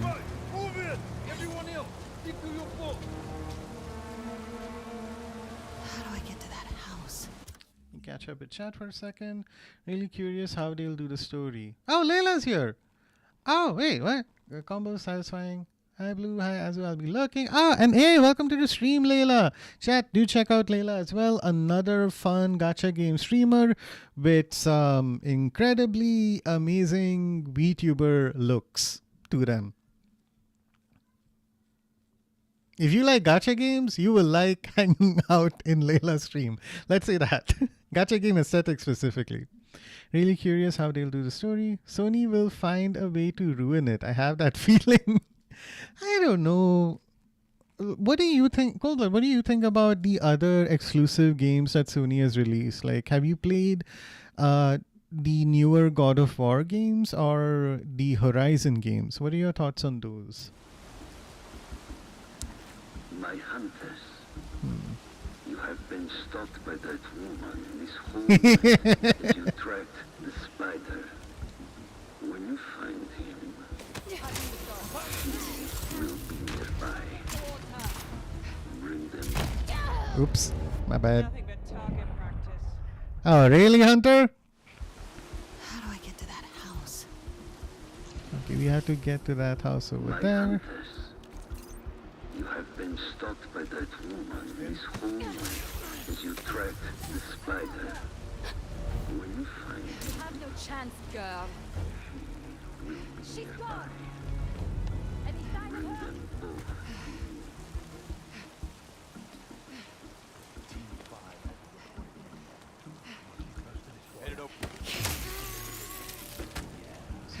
Everything after Ghost of Tsushima went down in the storytelling department. Before that, everything was a masterpiece. Oh, okay. I thought, I mean, I like God of War Ragnarok as well as Ghost of Yote. I did not enjoy Horizon Forbidden West very much, so I don't think it's been so bad. Wait, yeah, Horizon Forbidden West was not like Horizon Zero Dawn was so good, and I knew that following it up from a narrative perspective would be pretty challenging. But so like Forbidden West was not my favorite Sony exclusive. But yeah, I like Ghost of Yote though. That was fun. I will say between Tsushima and Yote, somehow Tsushima resonated a little bit more strongly with me. But man, I had a blast getting that Yote Platinum Trophy.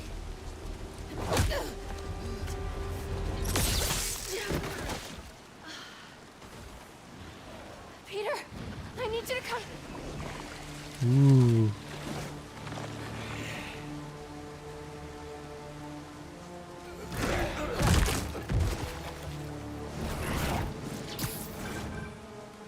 Miles, look up. I like Returnal the most. Oh man, I need to give Returnal and Saros a lot more, like a much better try. I tried out Returnal, it was pretty cool, but then I just got disconnected by something else. it's an alien. What? Like he's wearing an alien? Just help him, Miles. Please. I'm on it, MJ. I'm on it.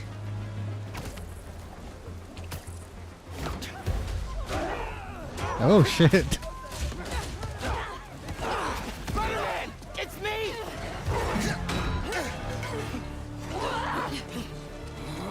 Alright, special ability time? He just threw a manhole cover at me! Are you sure it was at you? Pretty sure! He stopped outside the Queensboro Tunnel! There are hunters everywhere! I'm heading over there now. Don't let the hunters chase him away But again. I've heard sorry, I was saying earlier, I've heard really good things about Returnal and Saros. So I really want to do one of those roguelite, like spend some more time with those roguelite games.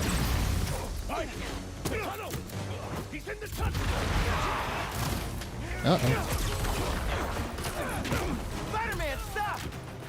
What's going on? Talk to me! I thought he was just being weird before, but this is way different. It's like he's not even there. Okay, concussion blast.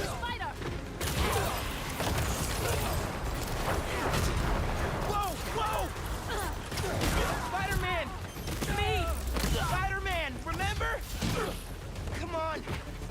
it! How am I gonna finish my college essay without my favorite tutor? Fire in bullet! I'm almost there, Miles. How's Peter? Angry and not listening to anything I say. We might have to try something else then. I'm open to suggestions. On the move!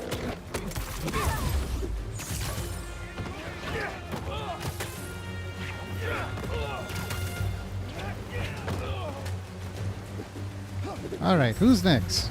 You good? Okay, I have... Nope. 2 more folks this way. What are you guys doing all the way here? You left all your friends high and dry. Get back here. Alright, here we go. Uh-oh. See, like, obviously this is horrific. Peter Parker should not be doing that to people. But I've been so desperate for just, you know, some edge to the tone of this game that I'm kind of happy to see him cut loose a little bit. 2018 Spider-Man is still the best from the 3-day release. 2 was also good and Miles was just alright and too short. Yeah, I can definitely get behind that. I'm gonna lurk mostly. Gonna play some Palworld with Amy. Aw, that's so sweet. Why aren't you streaming that? It's not gonna be for too long. No, Coldblood, we should like let Azu take a break as well. What? Because I feel like guy streams a lot already. 4 times a week is quite a bit. But maybe someday it will be nice to include, like, do an Azu and Amy stream with Palworld in the rotation. These guys just want to bully me all the time, but it's him and Amy. It's coming. Okay, cool. Oof, that's a good helmet. MJ, are you okay? Yeah. But I don't see Pete. Hang on. That phone flashlight is really good. Ah! I just want to talk. Okay, we're in a subway tunnel. What sound effect related thing can we get to help maybe snap Peter out of his whole situation that he's in?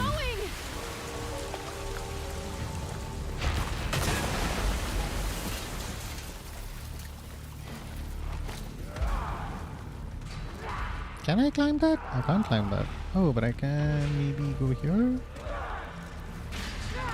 Am I being dumb? I feel like I'm being dumb right now.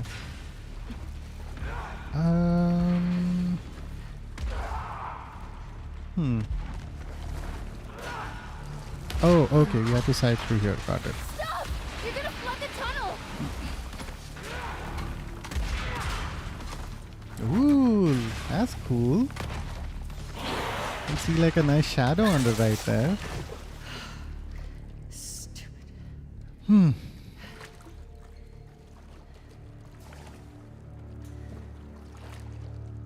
Pete?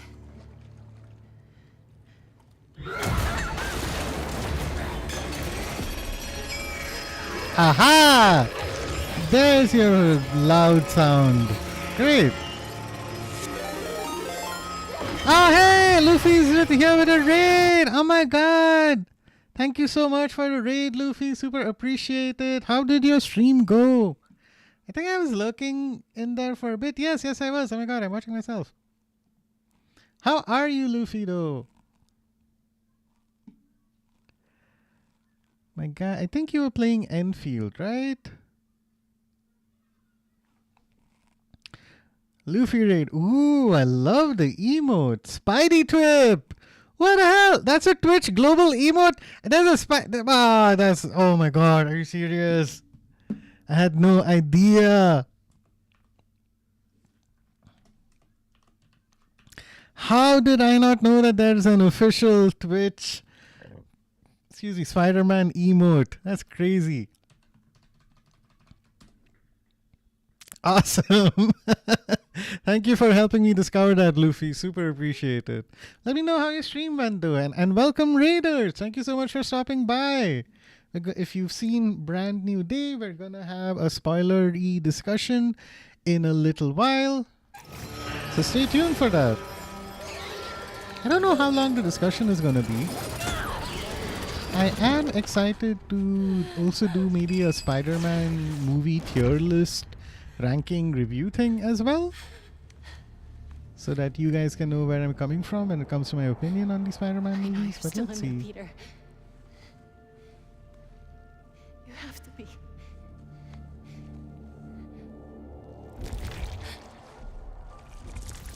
There he is.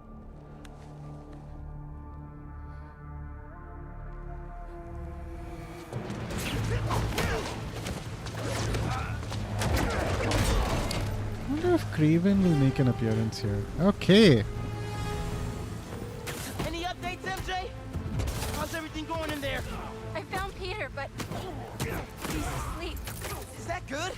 I don't. Okay, I'm gonna Spider. try to wake him. Can you hold off the hunters for a little while longer? I'll try. Come on. Up! Up!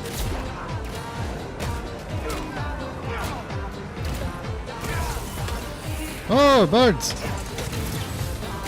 Do not like birds. We're making a lot of noise. Police will be here soon.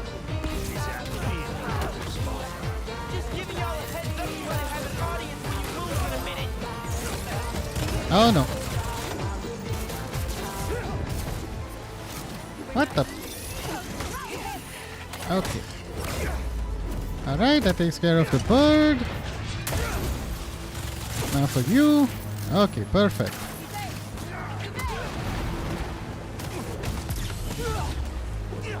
Who's next? What? Ah, okay. Why aren't you?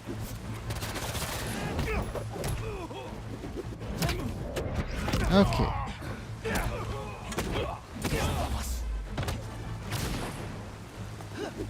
Alright, we have more sniper guys. Oh!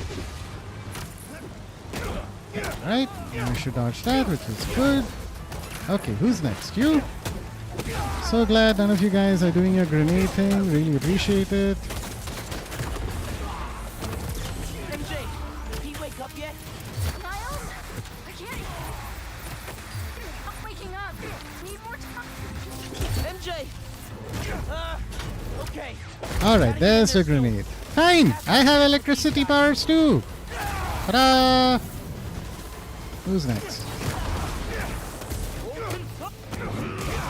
Oh god, one of these guys.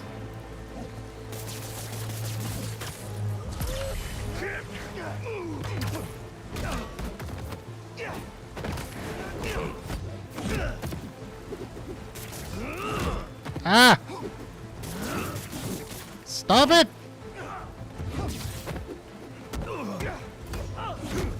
Keep on them!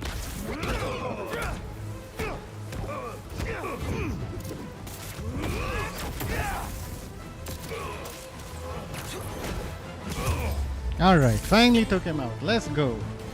Oh! I didn't hear the song at all! Sorry, Luffy! I should reduce the volume a bit. But thank you for playing that!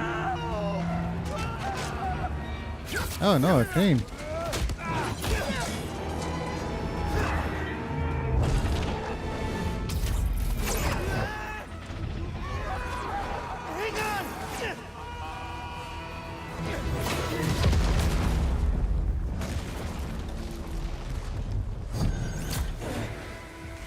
What? Oh, that's so smart! Holy shit! That construction worker deserves Employee of the Month. Flawless execution, my guy. Let's go. Open it! I mean, I feel like I should be upset about that, but smart choice. Wake up. Wake up!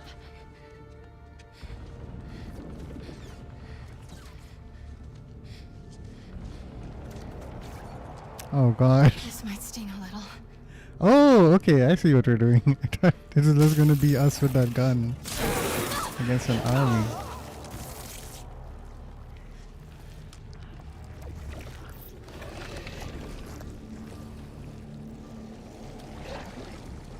MJ.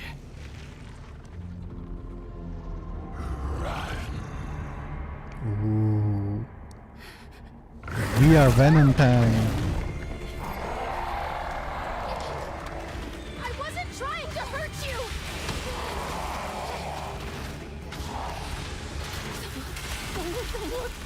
Ah, no. Not a great moment.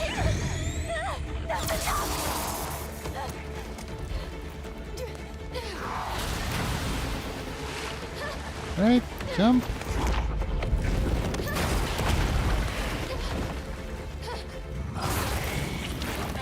There! That's my exit!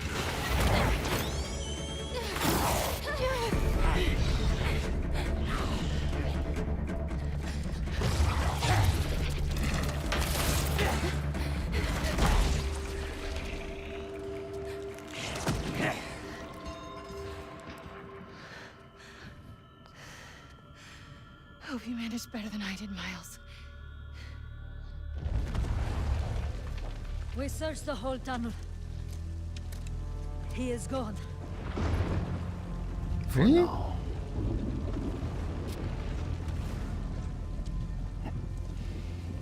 But he will come to me soon enough. Ah, even the kitty's been captured. No! Poor kitty. Mute! What? Oh, Luffy Raid! Hey, Mute! Welcome to the stream! Thank you so much for stopping by! Chat, do give Mute a follow. My guy plays so many different online multiplayer games. It's great. He plays Rivals, he plays Dead by Daylight.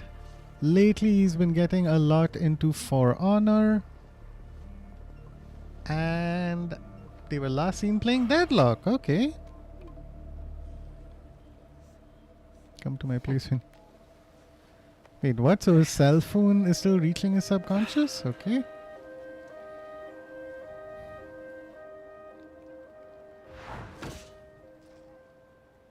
This isn't right. How did I Wake end up complete. Sleeping on a park bench? And why does it feel like I had the best sleep of my life? Weird dreams, though. Oh. Harry left another message. Pete, I really need that suit back. Dad's working on a new cure, but I don't know. Bring it back. Please. Hugo Web alert! New article from MJ! Wait, she published before I could read it? Okay.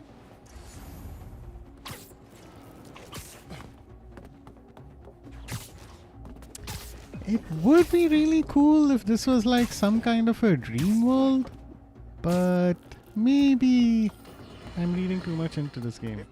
Oh! New Yorkers hate, it's obstruction. Mute has his first day at work. I'm so happy to hear that. I'm glad it went well. That's cool. Good for you, Mute. Seriously. I am doing very well, Mute. I saw the new Spider-Man movie yesterday. I'm really excited to have a discussion about it with chat. Let me just hit a new save.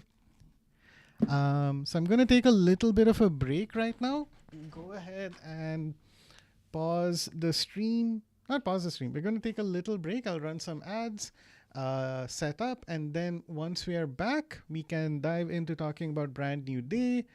I'd love to share my thoughts on it, and if anyone in chat would like to, share their thoughts as well, I'd be happy to hear that. I may also do like a tier listing as well. I was thinking of getting a one-piece booster pack to open on stream, but it was expensive. I'll get Riftbound. It's cheaper. Ah, that's cool. Yeah, I haven't gotten into any of the collection stuff. Only thing I hear about is Pokemon and then all the stuff that happens with scalpers and things like that. But yeah, the card stuff is really good. It sounds really interesting, Mute. If you ever do open something on stream, I'd love to check that out sometime. But cool, let me take a quick break, chat. I shall be right back. So give me a few seconds to get everything set up correctly.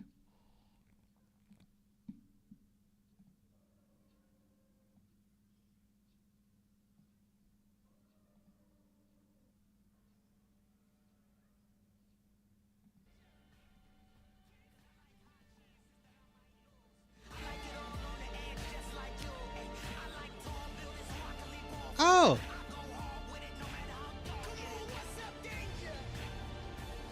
Ah, my bad. When you said booster pack, I thought you were talking about physical cards. Maybe I'm too out of touch, Mute. I'm sorry. All right, ad time and break time. See you guys all very, very, very soon.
Alright, what's up, chat? We are back.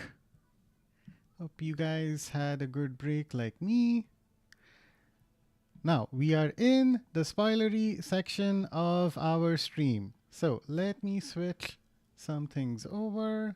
Pause this. I have a meditate like Peter Parker thing we can listen to. Alright, that's fine. A little bit of ambient music. And just to make it extra clear, let me go ahead and add a spoiler warning image as well.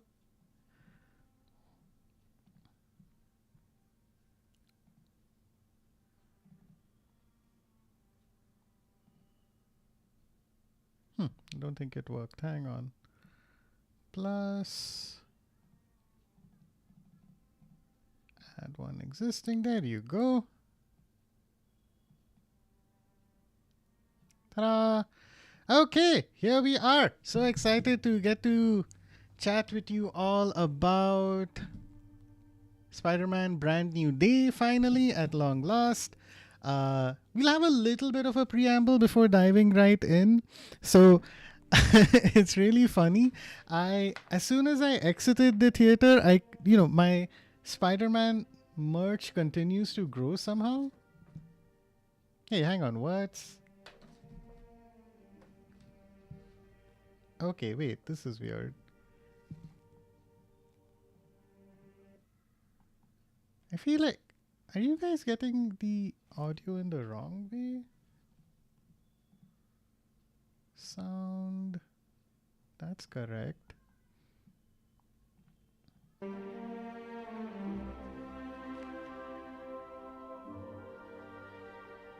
What? Hang on, chat. Something weird is happening. Now you can listen music. Yeah.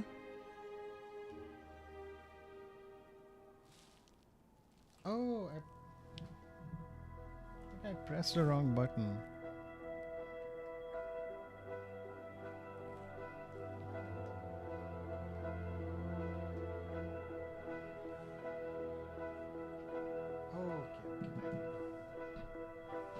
Whew, all right. Lots of weird things happening. How do you... Man, and I was so excited to show my poster as well.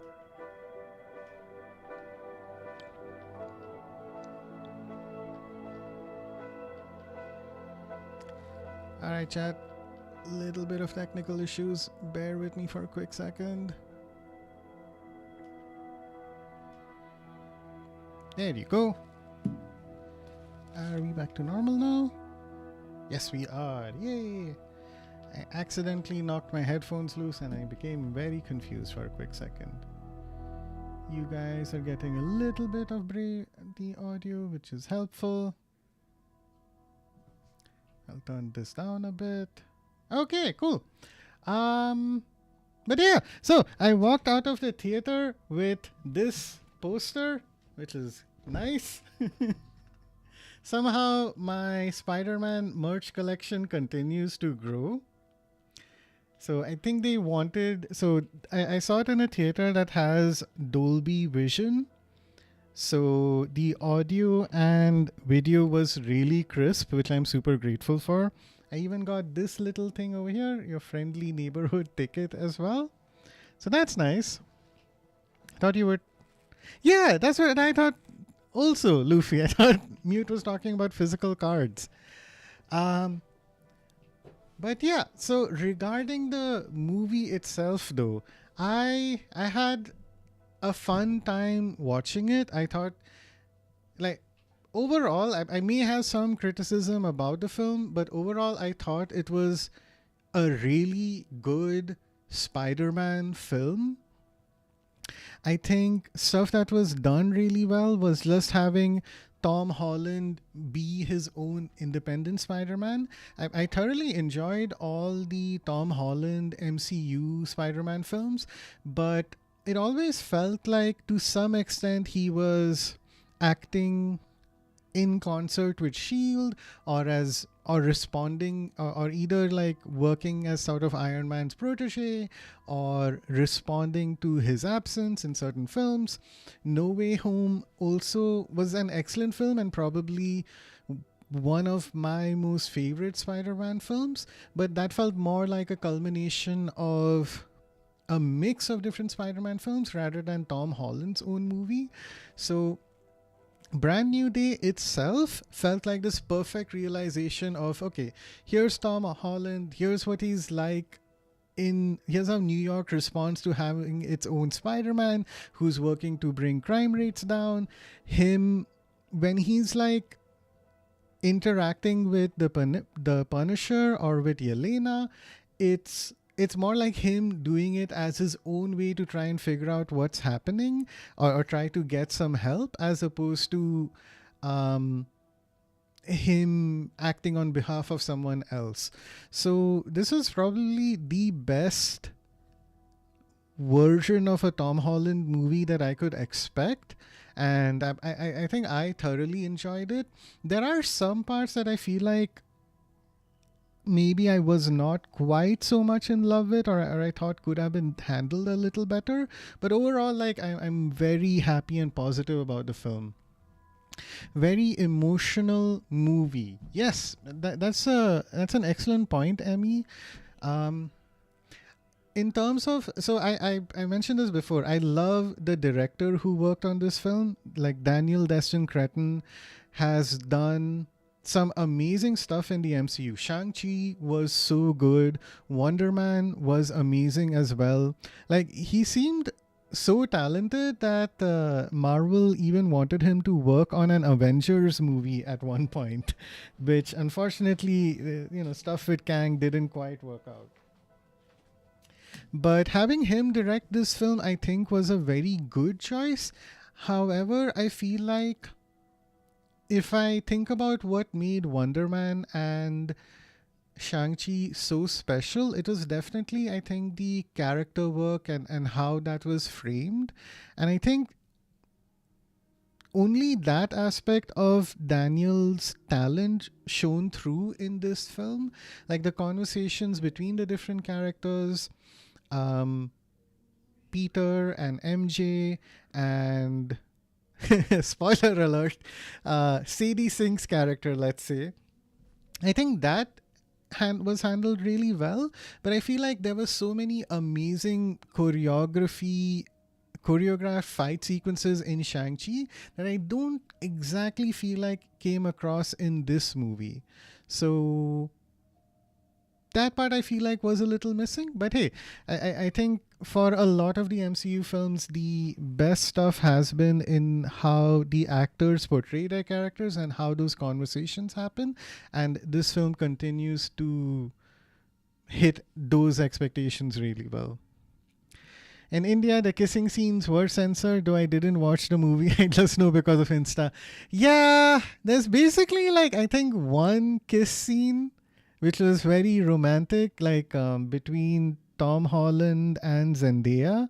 I'm guessing it was a scene of them on the rooftop that was unfortunately censored. So yeah, India continues to be amazing at that stuff. It happened with the Superman movie last year as well, which is very silly, but oh well, what do you do? Let me just double check Discord. I think we have a couple of mentions here. Ah, okay, Amy's not free, no worries. Cool. So I also liked how comic book that scene was hard. Yeah.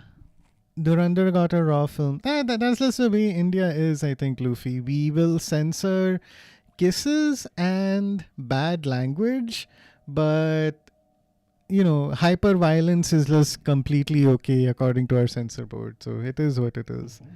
I will say I don't feel like, when it comes to this movie in particular though, it's a very strong film. And speaking as someone who has seen all the Tobey Maguire films in theater, I saw the amazing, like both the Andrew Garfield and the Tobey Maguire films again in the run-up to No Way Home. Hey! Blue da-ba-dee-da-ba-da, dee-da-ba-da-da-ba-dee-da-ba-da. So, speaking... Hey! Congrats, Luffy, on 7th position! So yeah, speaking as someone who has seen a variety of different Spider-Man films, I would not say that this film was my favorite one overall. And chat, if you disagree, like let me know if you think this is the best Tom Holland film. But there's so many things that this film does so well in it just telling a very grounded comic book story. Like, I'm glad we didn't have this huge CGI fight scene at the end where it was a conversation between the main character and, you know, the bad guy antagonist of the film. A lot of these heroic movies tend to de-emphasize that part of what it takes to be a hero, which is sometimes just a hero being there for someone as opposed to like punching them really hard. So that was like incredibly touching, and I think it speaks to Emmy's point about how emotional the film was. I just feel like there were cooler moments in the previous films. Not like, even if you set aside... I mean, okay, you can't set aside some of them. But like, you know, Spider-Man in the mirror world and figuring out, oh, hey, this is all math. I have a solution for how to solve this. I thought that was still a little cooler compared to any one fight moment that we had in this film. Still, there was some parts that were... There was a lot about this film was very, very cool, but just didn't quite resonate as well with me as some of the other Spider-Man films. That one was cool as fuck. Yeah, it was. Luffy, are you planning on seeing Brand New Day? Have you seen it already? Like, what's your thoughts on it?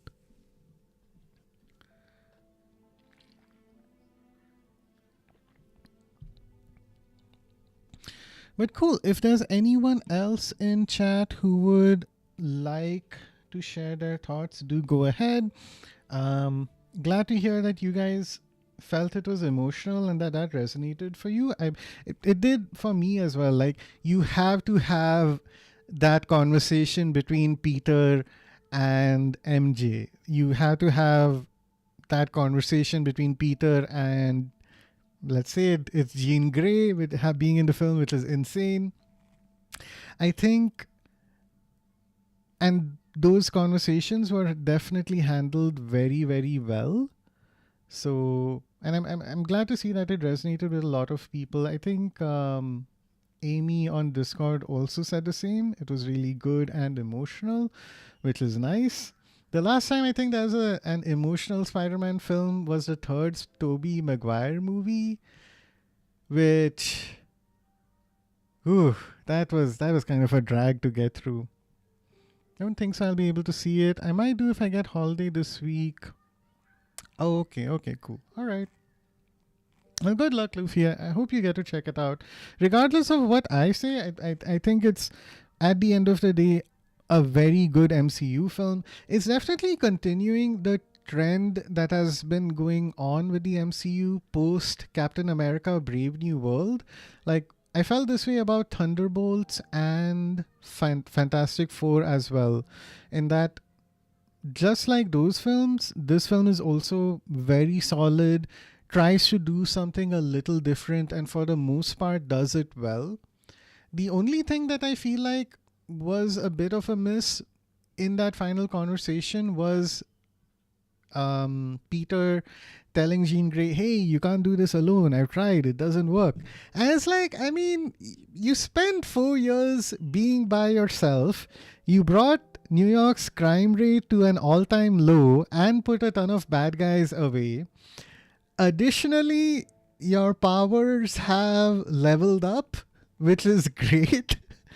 The only bad thing was that maybe a cop got kind of injured, which I feel like was, less offensive compared to Jean Grey controlling someone to walk into fast-moving traffic.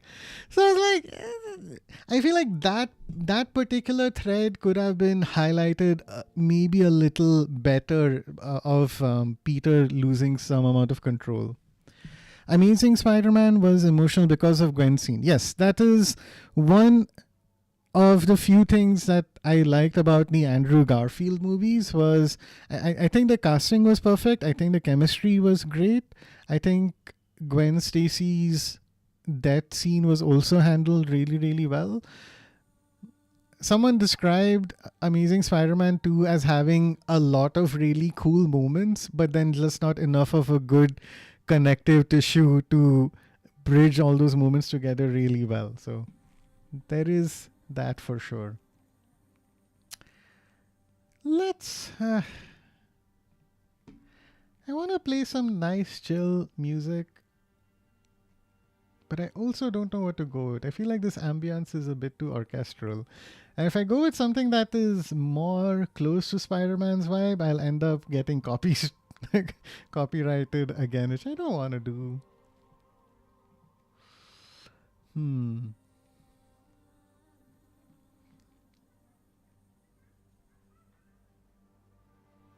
Marvel Spider-Man theme, latest music, emotion and motivation.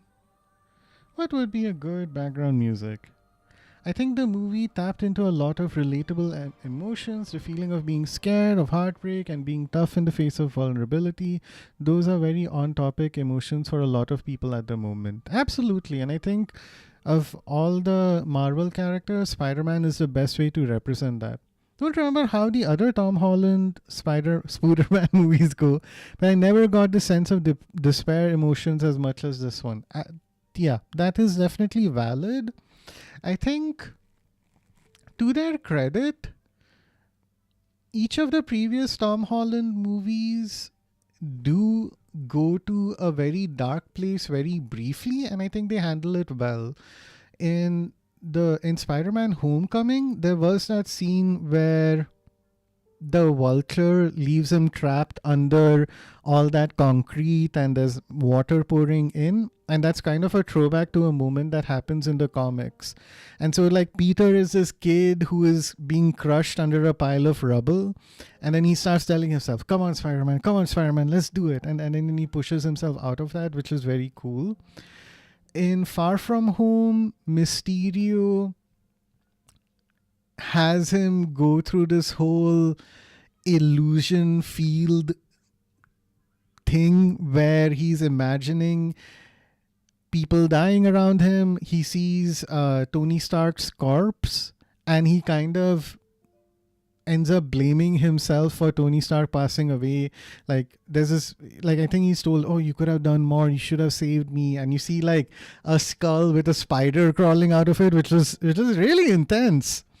And there's also that moment in the end where like Mysterio ends up shooting himself or something, and Peter is like, he's really unhappy. You can tell that he's struggling and he's super sad, and he doesn't even know for sure if Mysterio is actually dead or not, which is crazy.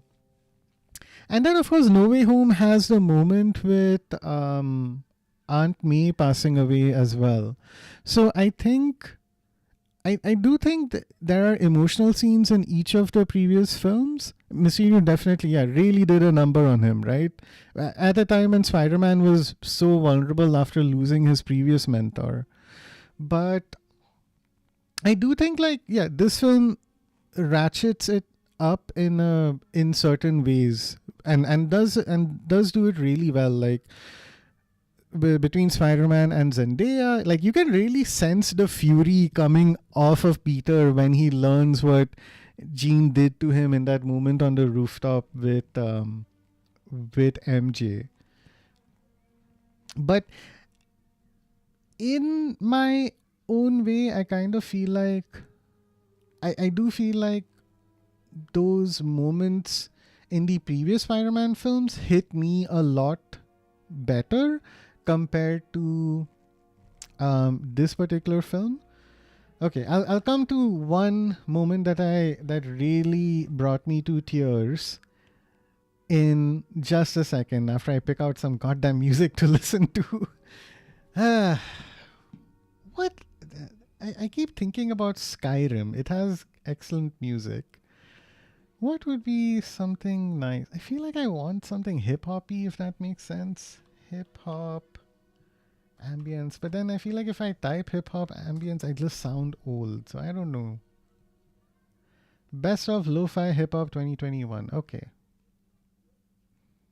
I hope this isn't AI generated. But no, Lo-Fi Girl is fine, right?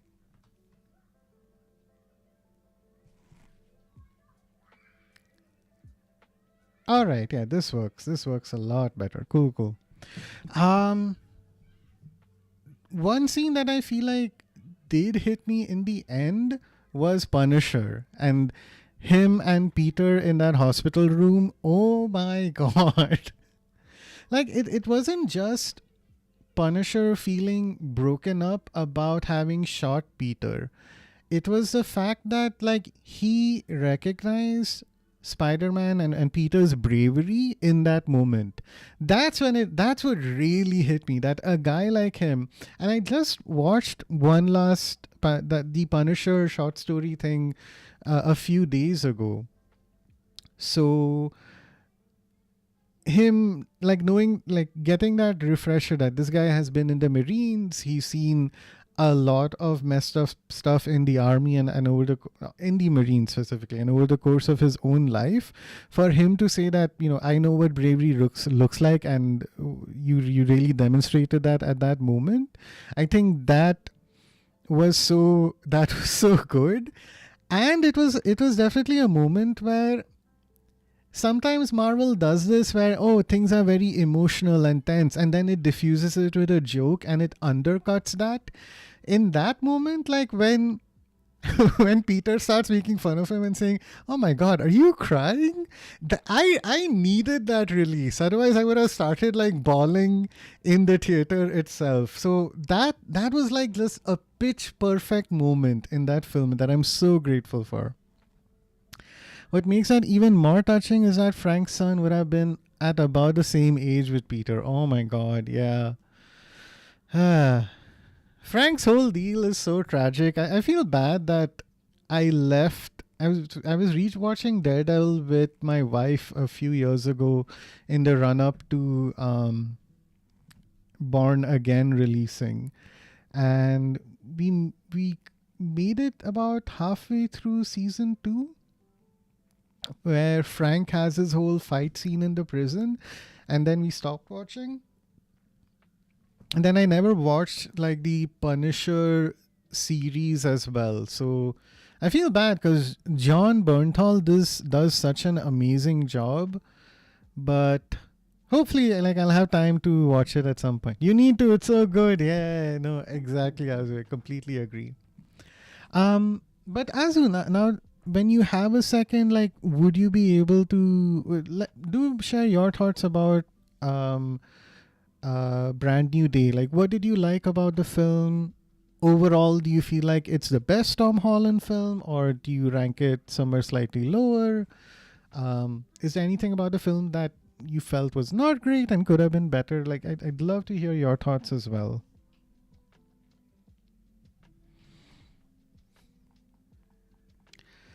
I feel like my framing in my vertical stream is a little odd, but I look blurry somehow. I don't know what it is. Maybe it's a lower resolution. Okay. Cool. Aside from this, now I had something else that I wanted to do and I need to figure out how to do it. Okay. Normally I would click on research. I think you guys are still getting a little audio. Stop on display 1. Oh no, what did I do? Come back!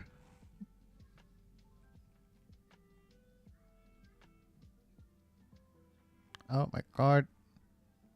Ta-da! Okay, so I was thinking it would be fun if we did a tier list ranking for these movies. I'd love to hear what you guys' thoughts might be on all the Spider-Man movies that are released post Tobey, like including Tobey Maguire and after that.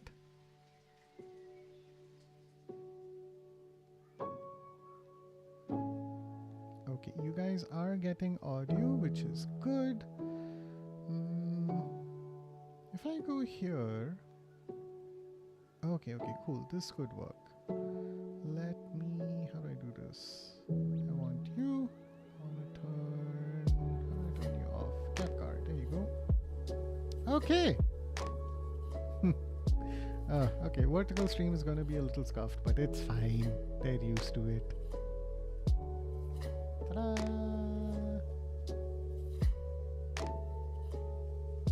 Ta-da! Okay. Oof, this is very... Might be helpful if I zoom this in a little bit. Oh, that's not how you zoom in. Is this it? Oh, this helps.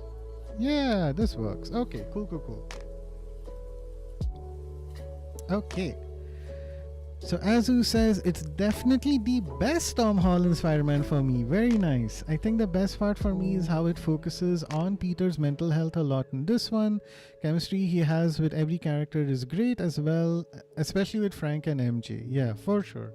Tom Holland is a great actor, man. Oh my god, I'm so glad Marvel found him. Yeah, insanely good actor. I need to watch him in something else aside from Spider-Man. The only thing I've seen him in outside of Marvel is the Uncharted movie, and that was an okay movie. Oh right, Odyssey. How could I forget? Thank you for reminding me, Azu. I keep forgetting that guy is British. Yeah, he's very British. Okay, so we're ranking 11 movies. I hope this is correct. Yeah, I think this has everything in it. So this is a tier list, but I'll also try and arrange it in terms of number 1 to 11, and we'll go chronologically. I may adjust this a little bit, so do bear with me. But okay, let's pretend we're starting fresh. So hi everyone, my name is Bluekeeper. Tune into my streams if you want to help me keep your blues away. Aside from playing a variety of different games, including Marvel Spider-Man 2, I'm a big fan of the MCU. I just saw Brand New Day the other day. Overall, I liked it a lot. And I thought it would be fun to, for posterity, rank all of the Spider-Man films that I've released, including the Tobey Maguire ones, the Andrew Garfield ones, the Tom Holland ones, as well as the animated Spider-Verse films. So we're gonna go in chronological order here. We'll rank stuff according to a tier, and then maybe I'll try and do and interpret that as a numbered list as well.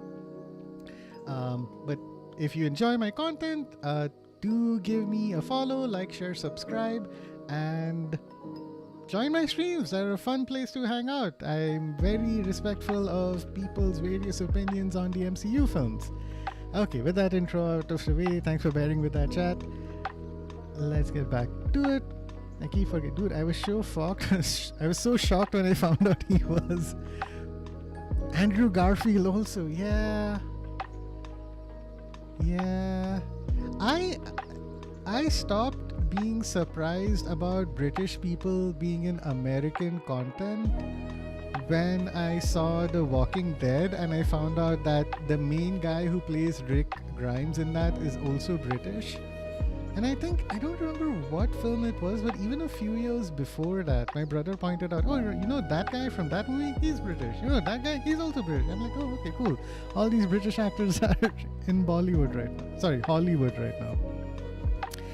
Okay, so going chronologically, the first film for us to rank would be the first Tobey Maguire Spider-Man film. I think this was a solid 8-year film.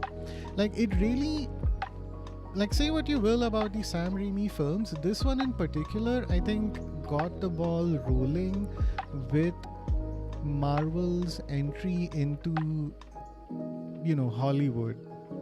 You had X-Men as well, but this film did a great job of capturing that relatable aspect of Spider-Man, where, okay, Tony Stark is a billionaire, the X-Men are all mutated with special abilities, Batman's a billionaire as well, Thor is a god.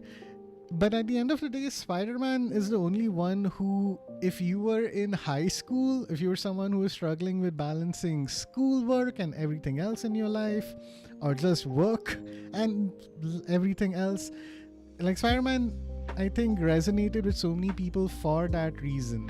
He's like the ultimate, most relatable superhero. Benedict Cucumber too. Oh my god, all the Benedict Cumberbatch memes are so funny. So I think I definitely keep this as an A tier. It's almost S tier, honestly. I think this is probably a top ranking A tier film for sure. Next up we have Spider-Man 2, which I feel like this is probably one of the best Spider-Man films. The whole, like, you have like everything about it, from the push and pull between Spider-Man and Dr. Octopus was really well handled. It's Spider-Man entering, like, having a part-time job, being in college, being called brilliant but lazy by his professors, and then, you know, I did like the callbacks that No Way Home made to Spider-Man 2. So I think this is definitely a strong A tier. I'm reserving S tier for a little later because we have a lot of films that would go up there for sure. But yeah, I feel good about this being an A tier for now. Okay, Spider-Man 3. Oof, I saw this in theaters, and even I thought, and I was a kid, and even I thought that was a tough film to handle. I think there was a lot of Sony interference in this one because they ended up trying to pack in too many villains. You had Sandman, you had Harry Osborn taking on the role of the Green Goblin and having a whole enemies to friends kind of a situation happening. You had Venom as well, which honestly that needed its own dedicated movie. And then you had some really bizarre choices like Tobey Maguire dancing in the street for some reason, which I feel like somebody on Reddit managed to explain, but still, you know, overall it was kind of a weird choice. I do respect having Bryce Dallas Howard as Gwen Stacy. That was like an amazing casting choice. Oh my god. Talk about a woman who has aged like fine wine. Holy shit. Reddit goes gaga over Bryce, like, I feel like every 3 months or so. The best part about the movie is the memes that came with it. Yes, absolutely. Dancing Toby. Yeah, hey, I love Dancing Toby now, but when you were in that film, oh my god, that just... It's not just him doing this move standing in the hallway. He does a whole thing where he tries to, make his ex-girlfriend jealous. And Gwen wants no part of that. Just tonally all over the place. I think this has to be... Where would this go? It's either C or D. Okay, let's tentatively put it in C. Right now, the only thing for me that redeems the film are all the memes that came out of it.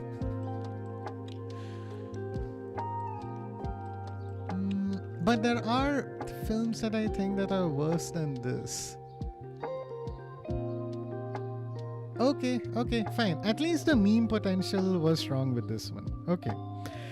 So, unfortunately, here is where the Tobey Maguire trilogy of films concludes. I would put it in C or D, but Dancing Toby ranks it up. Then we are going to call it a D film myth, but it goes to C because of the memes and Dancing Toby. Okay, and now we come to Amazing Spider-Man. So, context for Amazing Spider-Man, right? Let's just look at when it came out. Amazing Spider-Man, Andrew Garfield.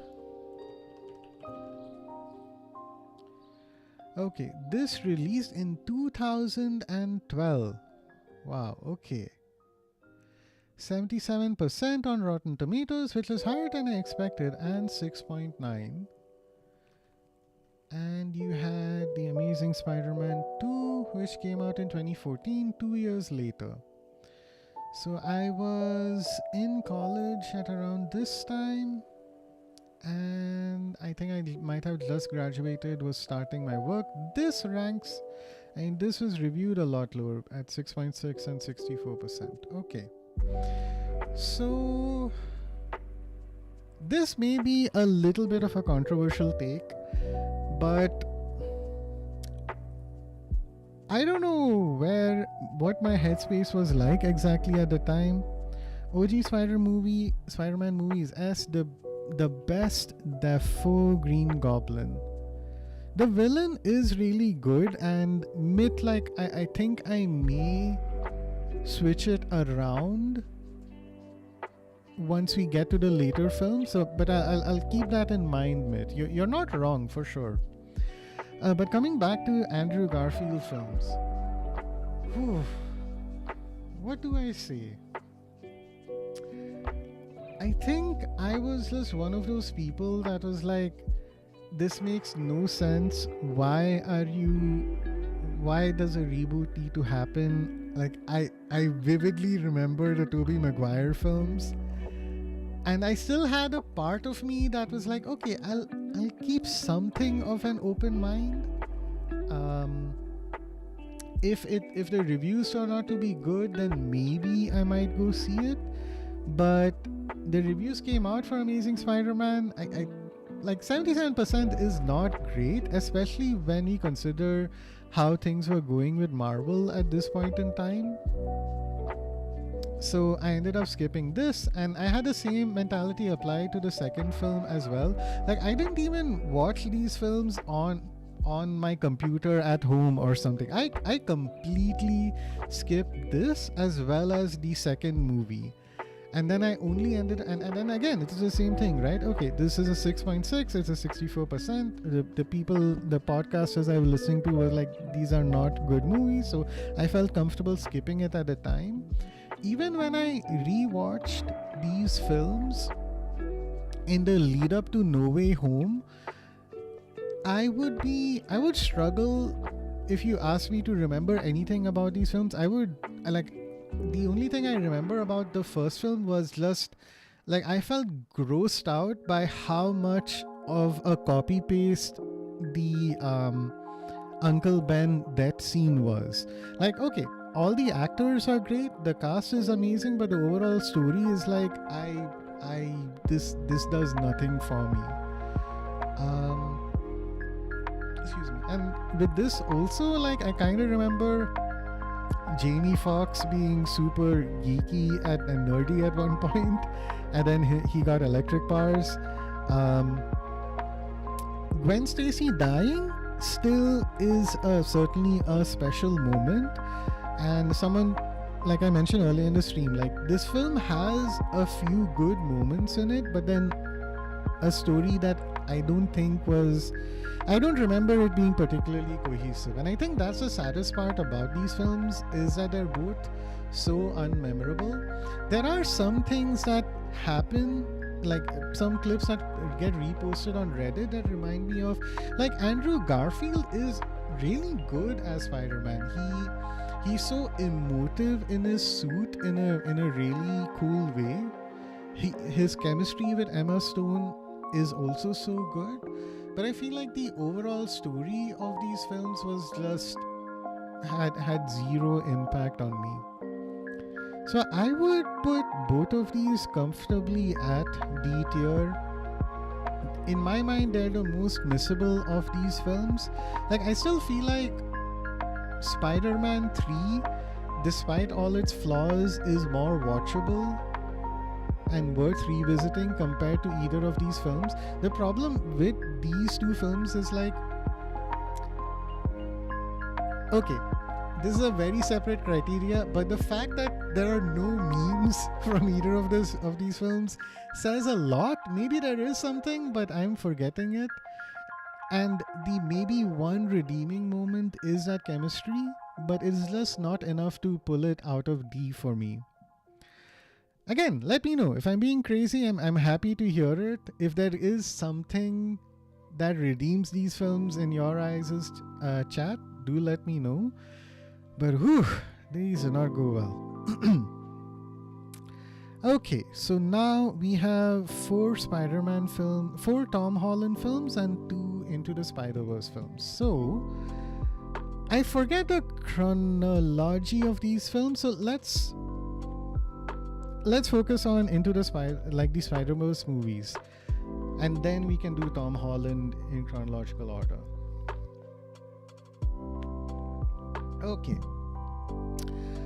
Okay, I want a bit of context setting, I think. Into the Spider-Verse probably came out in like 2018, right? Yeah, 5 years. So this would have been in the same year that Infinity War had released. Okay.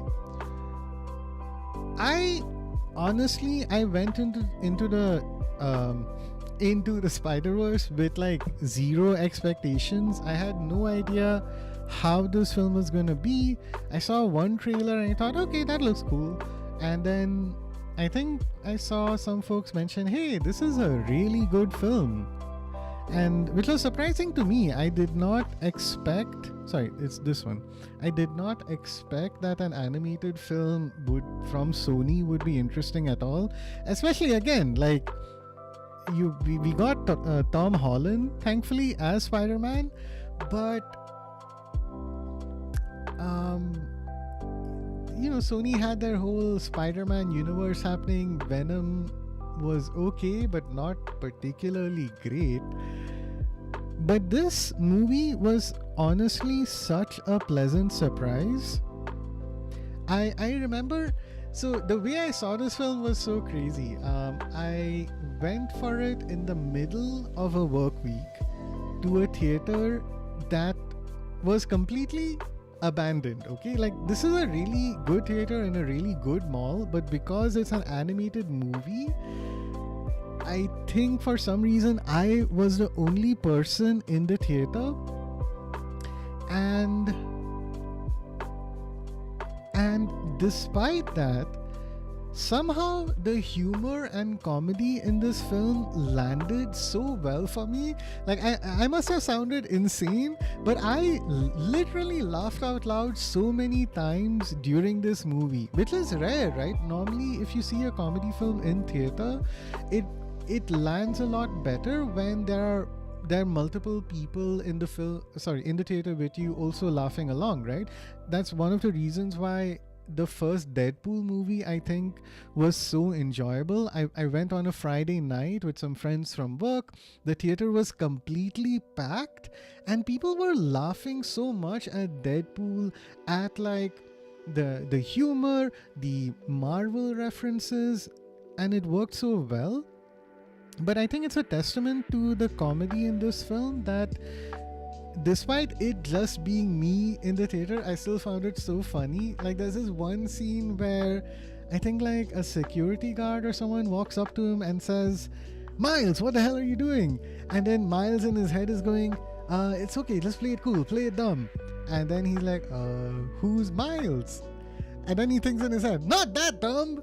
And that one joke made me laugh out loud in theater, and it made me laugh at home when I rewatched the film. So there are so many things to love about this film, from how effective it is as an introduction to Miles, to the fact that it so deftly handles introducing the multiverse to you as a viewer, and covering like different Spider-Men, while at the same time still acting as a very effective origin story for Miles Morales, and really setting the tone, I think, for what an audience might come to expect if you bring Miles to the big screen. It's so effective that I feel like Miles Morales in the Spider-Man games comes across as a weaker character because there's just so much style to this depiction. So before I look at chat, I think I'm gonna keep this at S tier. It might be like a bottom ranking S tier movie for me compared to all the other films we have in the list, but I think it's an incredible film. It's so strong, and there are so many reasons for like little subtle clues that become better as you think about or you revisit the film. So yeah, as Mithilin says in chat, A or S just because of the frame rate detail I mentioned earlier. The frame rate detail, the fact that when Miles's Spider-Man meets with him, the background colors as his Spidey senses pinging off of each other is like Miles has his whole green and yellowish color, I think, going on behind him because he's still having, I think, that influence and mentorship from his uncle who's secretly the Prowler. And then as Spider-Man's eventually, as like Miles gets on the same wavelength as Spider-Man, his colors shift to red and blue. So there's so many things like that. Even the introduction to like the twist that what's her name? The Doc Ock in this film, I forget. Octavia. No, Olivia? She said her friends call her Liv, right? Doc Ock Spider-Verse. Dr. Octopus, Spider, Olivia, Liv, Octavius. Like even with her, it's like there's stuff where the lights in the laboratory that she's in are all octagonal shaped. The frames of her lenses are also octagonal shaped. There's so many little hints in this movie that you can just keep picking apart over and over again that are so cool that it's very comfortably an S tier for me. Like this is a movie that was made with a ton of love, and I feel like I can say a lot of the same things for Across the Spider-Verse as well. I saw this movie twice in theater and I rank it above Into the Spider-Verse because again, the art style of it is so special, starting off the film with Gwen Stacy and you getting this clear idea of where she is emotionally based on like this insane painterly look and watercolor art style that's applied to her, and you can see how she is, the contrast of those colors with her dad and how disconnected they are emotionally, and how when they hug each other all the colors just float out. It sets her, it's little stuff like that. So I think Miles gets like the frame rate thing, Gwen gets the color stuff and the rock music. Like I can spend all day gushing about how cool Across the Spider-Verse was. I think, man, it's I don't know what to say. Like I saw this movie twice in theaters with my wife. Like we both enjoyed it so much. The conceit of Miles being like this complete aberration in the multiverse that needs to be controlled and contained somehow. Like you see Spider-Man 2099, and okay, I don't know if this probably is not the best introduction for 2099, especially when he is being framed as an antagonist slash possible villain, but still, like, he has his own agenda that is realized really well, and I think like other spider people are right to question him on, hey, are you sure that like us saving the people we care about is going to lead to a universe collapsing? Sure, like we've seen stuff like that happen as an audience in maybe What If on Doctor Strange, but something about his whole deal doesn't smell right. Especially like people asking, hey, are you sure you're a hero? Like, I don't know many vampire superheroes, you know? But there's a million things that this film does well that's so special to me. The music resonates really well. The framing of Miles, like the reasoning that you have to establish for Miles being like, I don't agree with these tens of thousands of other Spider-Men. I'm gonna go do my own thing. That is done super like amazingly well. Also, the whole film's pacing just works great. There's even this conversation that Miles has with his mom that really sets up what happens with him and the I forget what the organization is named, but the Council of Spider-Man or whatever. I don't know. Like I feel like this is an incredibly special film, and I'm really happy with it. But okay, now we come to the Tom Holland films. Let me arrange this in order. We've got Homecoming, we've got Far From Home, we have No Way Home, and we have Brand New Day. Okay, so Homecoming. So framing of this is really cool. I think this movie came out in 2017, and this is our first, like our second look at Spider-Man, Tom Holland Spider-Man, after he was introduced really effectively in Captain America Civil War. Homecoming was just such a fun movie. Is it like the best Spider-Man movie and him just being a hero and figuring stuff out? Maybe not. Like, the MCU is very interwoven in this film in a completely inextricable way, which isn't a bad thing necessarily. I think it works really well at trying to tell an interesting story for this version of Peter Parker. That line of Tony Stark telling him that, like, I mean, like Peter Parker saying, like, I need the suit, I'm nothing without the suit, and Tony Stark is the absolute correct person to tell him that if you're nothing without the suit, you never needed it, like you never deserved to have it.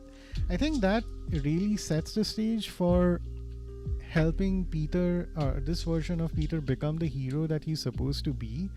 I remember this movie very fondly. Hey! Oh, thank you for the hydrate, Kai. Welcome to the stream. I hope it's all showing up clearly. We're just ranking a bunch of different Spider-Man films. And I've just come to the whole Tom Holland quadrilogy, I guess. So Homecoming, I had a lot of fun with. I liked, again, Tom Holland's chemistry, the introduction to Zendaya's MJ, Ned being in the chair. He has this really funny moment where I think he's in the school computer lab, and a teacher comes by asking him, hey, what the hell are you doing here? And he just responds, I'm watching porn. It's like, hey, that's much safer compared to him admitting that he's helping out Spider-Man. Like, so much of this film works well, and I think the peak amazing terrifying moment in this film is when Peter goes to pick up his date and he realizes that his date's dad is the Vulture, and the whole thing is like this tense moment where they're in traffic together, and who's that? Michael Keaton is slowly piecing out that, oh, this guy is Spider-Man. Okay. And he gives Peter a choice of, hey, just, show my daughter a nice time. We don't have to have a fight. It's all good. And then Peter's just like, no, I can't. I can't stay away. I have to stop this guy. So it's a really strong film. I don't know if I'd quite keep it at S tier. Because to me, S tier is like an almost perfect film, right? But yeah, I would definitely say it's high A tier. I liked it a lot for sure. So right now, I'm the way I'm looking at this list is we have Across the Spider-Verse at 1, Into the Spider-Verse at 2, Homecoming is 3, Spider-Man 1 with Tobey Maguire is 4. No, actually, Spider-Man 2 should be 4, Spider-Man 1 would be 5, and so on, 6, 7, 8 for the not-so-great Spider-Man films. So this leaves me at an odd place. I feel like Far From Home is one of my least favorite Tom Holland films. Not that it's in any way bad. Like, the context for this is that it's set after Avengers Endgame. We end up, I was looking this up yesterday. I feel like Endgame released in I don't know, April or May or something, and then this movie came out 2 months later in July, which is just crazy. And then we had nothing releasing from Marvel because of the pandemic. So we had 2 really good films in a short span of time, and then nothing for a long while. But there was even a point where I think Tom said that, hey, this film contains spoilers for Endgame, so please be careful going into it. Probably make sure that you've seen Endgame if you're going into this one. It was very valid. So it deals with Spider-Man trying to, I think, reckon with Tony Stark's passing, as well as searching. He's at a very vulnerable place. He's searching for another mentor. He thinks he's found it in Quentin Beck's Mysterio, but then, things don't work out so well. There is stuff that I liked about this film in the form of that Mysterio sequence that I talked about earlier, where Mysterio really messes with Peter's sense of reality, and the whole thing with Tony Stark and zombie Tony Stark with the spider crawling out of his eye is done so well. I think this movie also handles the origin of Spidey sense, or Peter Tingle as Aunt May calls it, really well. But at the same time, it feels just very removed from, I think, what I would generally like from a Spider-Man film, which is, sure, you have him struggling to keep his identity a secret and that falling completely apart by the end of the film, but you don't get that classic. It still feels like a film that's very entrenched in the MCU and doesn't give Peter a chance to really stand out on his own.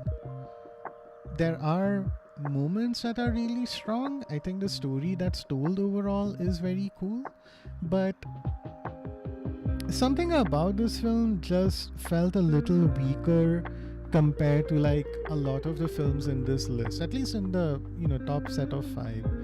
So I'm a little confused about where to put it. I think it's definitely bottom of A tier, in that it's still a very good film, very rewatchable. The twist with Mysterio was also very cool. I think even in the trailers as well, it's oh, we're introducing the multiverse. We're not framing Mysterio as a villain, except it turns out, yeah, he's actually a villain. And he's a very charismatic villain for sure. So yeah, I think for all those reasons, I would say that it's not a B tier film by any means, but there is something about what makes a film like this so special that's missing in it. So that's why it's just above Spider-Man 3 for me. Okay, now coming to No Way Home. I feel like there's very little to say about this. It is not only an amazing, it's a great culmination for the Andrew Garfield and the Tobey Maguire films. It works in a way that, I mean, it's so great to see those guys back on screen again. It's so fun to see an S-tier villain like Willem Dafoe's Green Goblin both appear in this film, and it's not like as if, oh, they're just, off doing their own thing. Like, Green Goblin ends up killing Aunt May. It's incredibly tragic.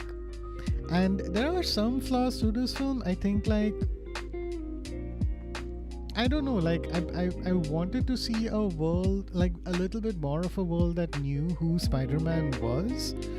And I feel like Doctor Strange giving in to the whims of a teenager to alter reality is just conceptually a little insane, but it's fine.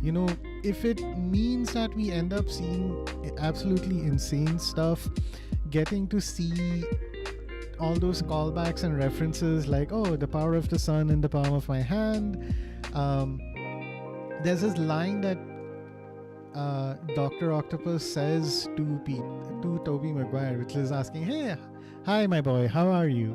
And Peter responds saying, trying to do better. It's such a special line, and I think the two Spider-Men helping, like, pulling Tom Holland's character away from the brink of, straight up murdering Goblin. Like, if you're gonna tell a multiversal story that feels like it has impact on whichever worlds that might be a part of that multiverse, I think this is probably one of the best ways to do it. So with that, I think I definitely keep it in S tier, above Into the Spider-Verse, because it's like there's two elements to it, right? On the one hand, it's like, yeah, of course it's going to be good. You've got Tobey Maguire, you've got Andrew Garfield, you've got their roster of villains. How can this not be good? This is like Endgame all over again. You got Doctor Strange also.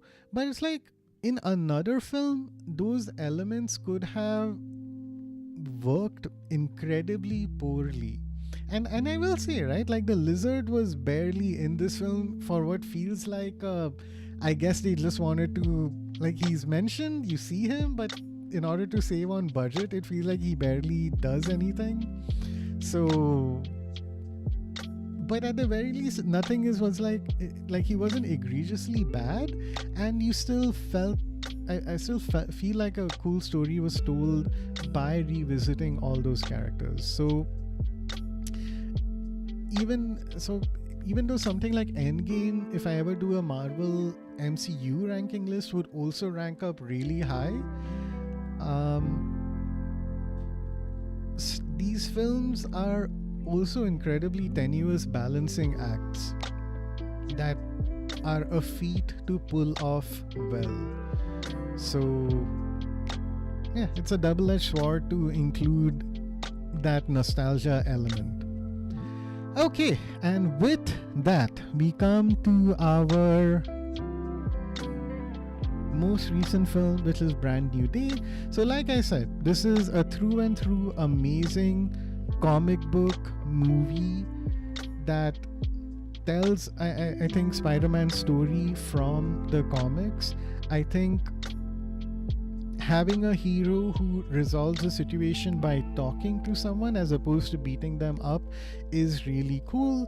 I think it does a really special thing by finding a way to introduce Sadie Sink's character as Jean Grey in a really cool way. I'm so excited to see more of Sadie Sink in the MCU. I thought she did a phenomenal job in this movie.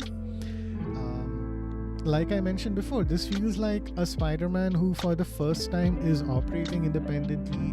If he's talking to the Punisher or Bruce Banner or Black Widow, it's because he wants to do it. He's trying to figure out what's going on, or he needs help to solve something.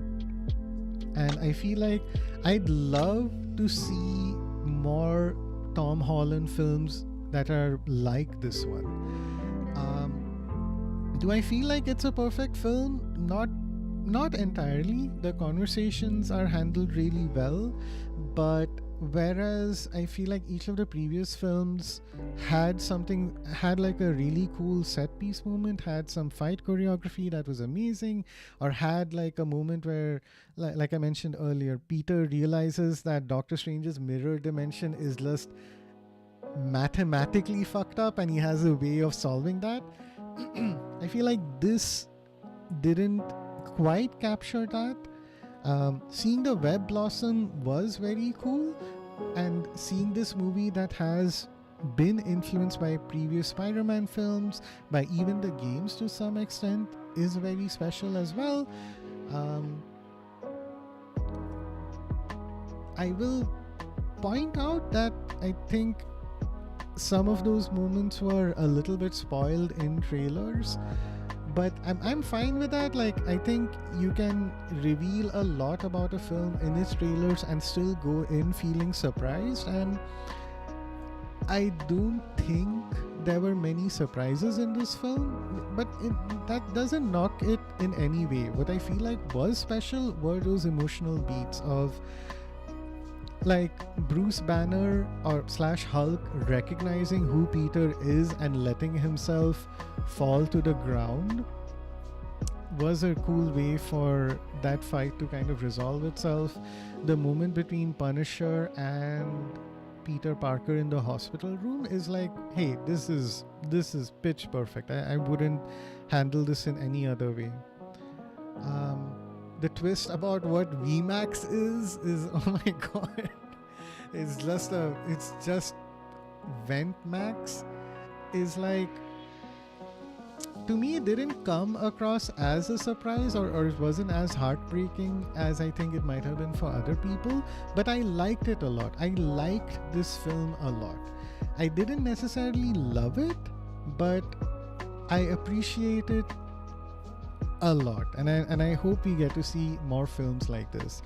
And like I mentioned earlier, it continues the trend of the MCU and Marvel post Captain America Brave New World of releasing films that are maybe not as great as a Shang-Chi, post Endgame, but are at least good movies that are enjoyable experiences to see in the theater. So with all that, I think I would rank this at the bottom of A tier, because I know for a fact I enjoyed Homecoming more than this. No, in fact, I like this more than Far From Home. I'll give it credit for that much credit for sure. But I think I can confidently say that any of the other Spider-Man films above this was something that I enjoyed and resonated with me more. So that's what our list looks like, chat. Thank you so much for hearing me out. So at number 11 we have Andrew Garfield's Spider-Man 2. At number 10 we have Andrew Garfield's Amazing Spider-Man. At 11, 10, 9. At number 9 we have Tobey Maguire's Spider-Man 3. Number 8 is Spider-Man Far From Home. Number 7 is Brand New Day. 6 we have Tobey Maguire's Spider-Man 1.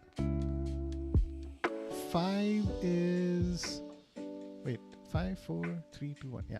At number 5 is Tobey Maguire's Spider-Man 2. We got Spider-Man Homecoming at number 4. Into the Spider-Verse at number 3, No Way Home at number 2, and okay, yeah, I guess my favorite Spider-Man movie is Across the Spider-Verse. I'm happy with that list. Cool. So let me know if anyone in chat thinks I'm crazy.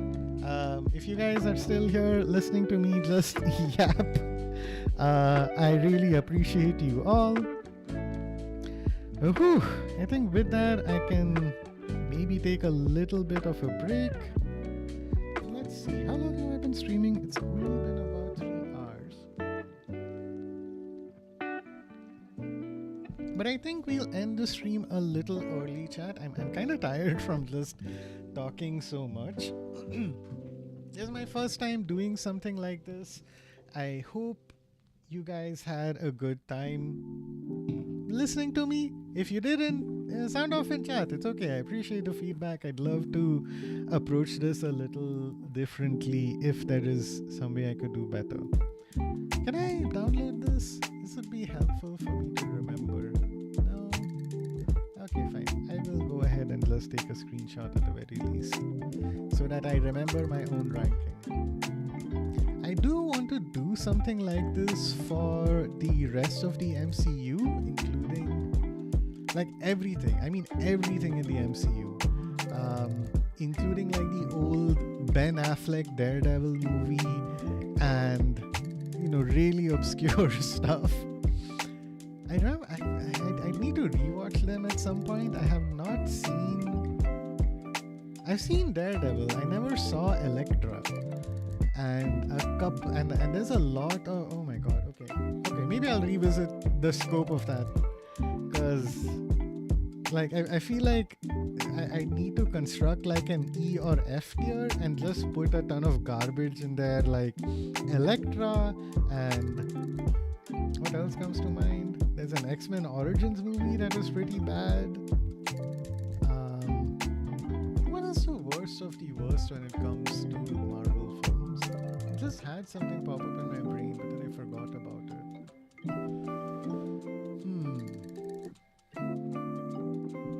Daredevil was not great, to be fair. Ghost Rider is something that I would like to check out. Ghost Rider 1 and 2. I've never seen those, but I had no idea if they were good or bad. Oh yeah, the Fantastic Four films. Ooh. Man. Yeah, there is stuff. There's like the Fantastic Four reboot that was pretty bad. Okay. There's a lot to consider if I make a statement like that. Okay. With that, where are we? Do have a few people hanging out. Alright, I probably should have switched this to a just chatting thing, huh? Anyway, I'll remember next time, mate. Please don't judge me. But cool. Let's check out and see who else is online. Layla's still hanging out. Okay, they've been streaming for about 5 hours though, so I'm a little concerned for their well-being.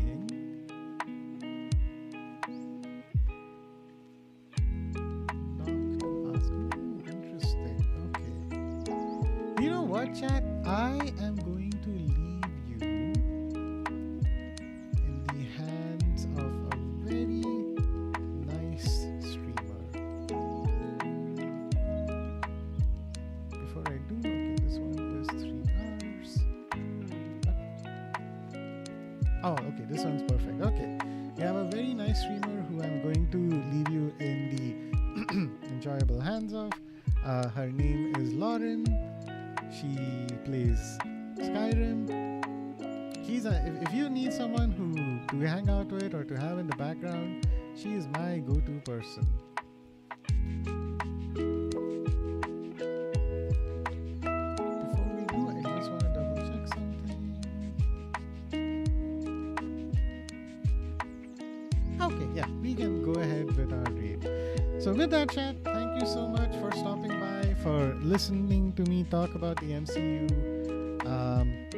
Hopefully we just need a couple more Spider-Man streams and then we'll be all done with Marvel Spider-Man 2. Thank you, Myth, for stopping by. A big shout out to Luffy for the raid. Really appreciate all the support. I hope you guys like my list, and I'll share it on the Discord as well. So if you want to, if you're a little shy about telling me how insane I am on stream, you can tell me on Discord instead.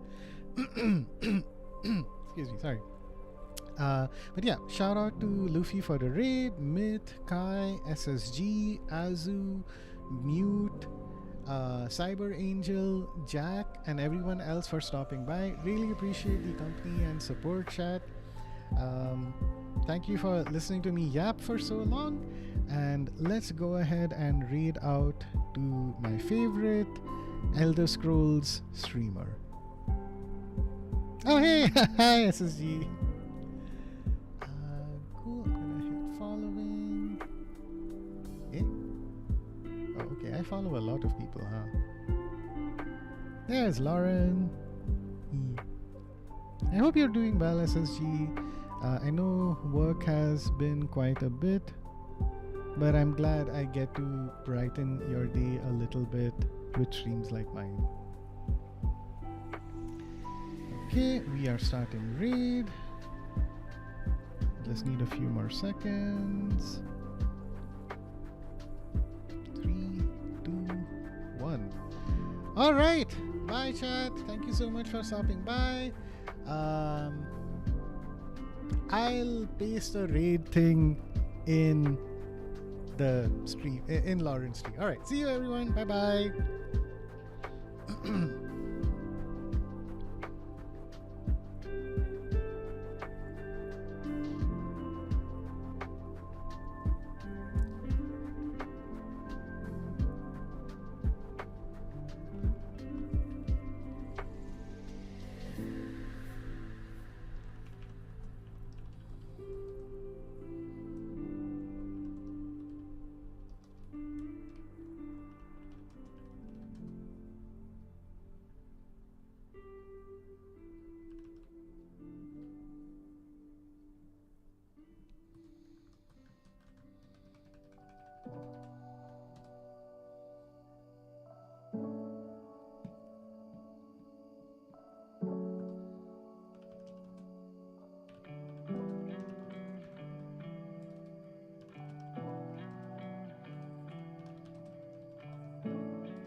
Thanks for letting me know, chat, that my camera is on. Super appreciated. Bye, everyone.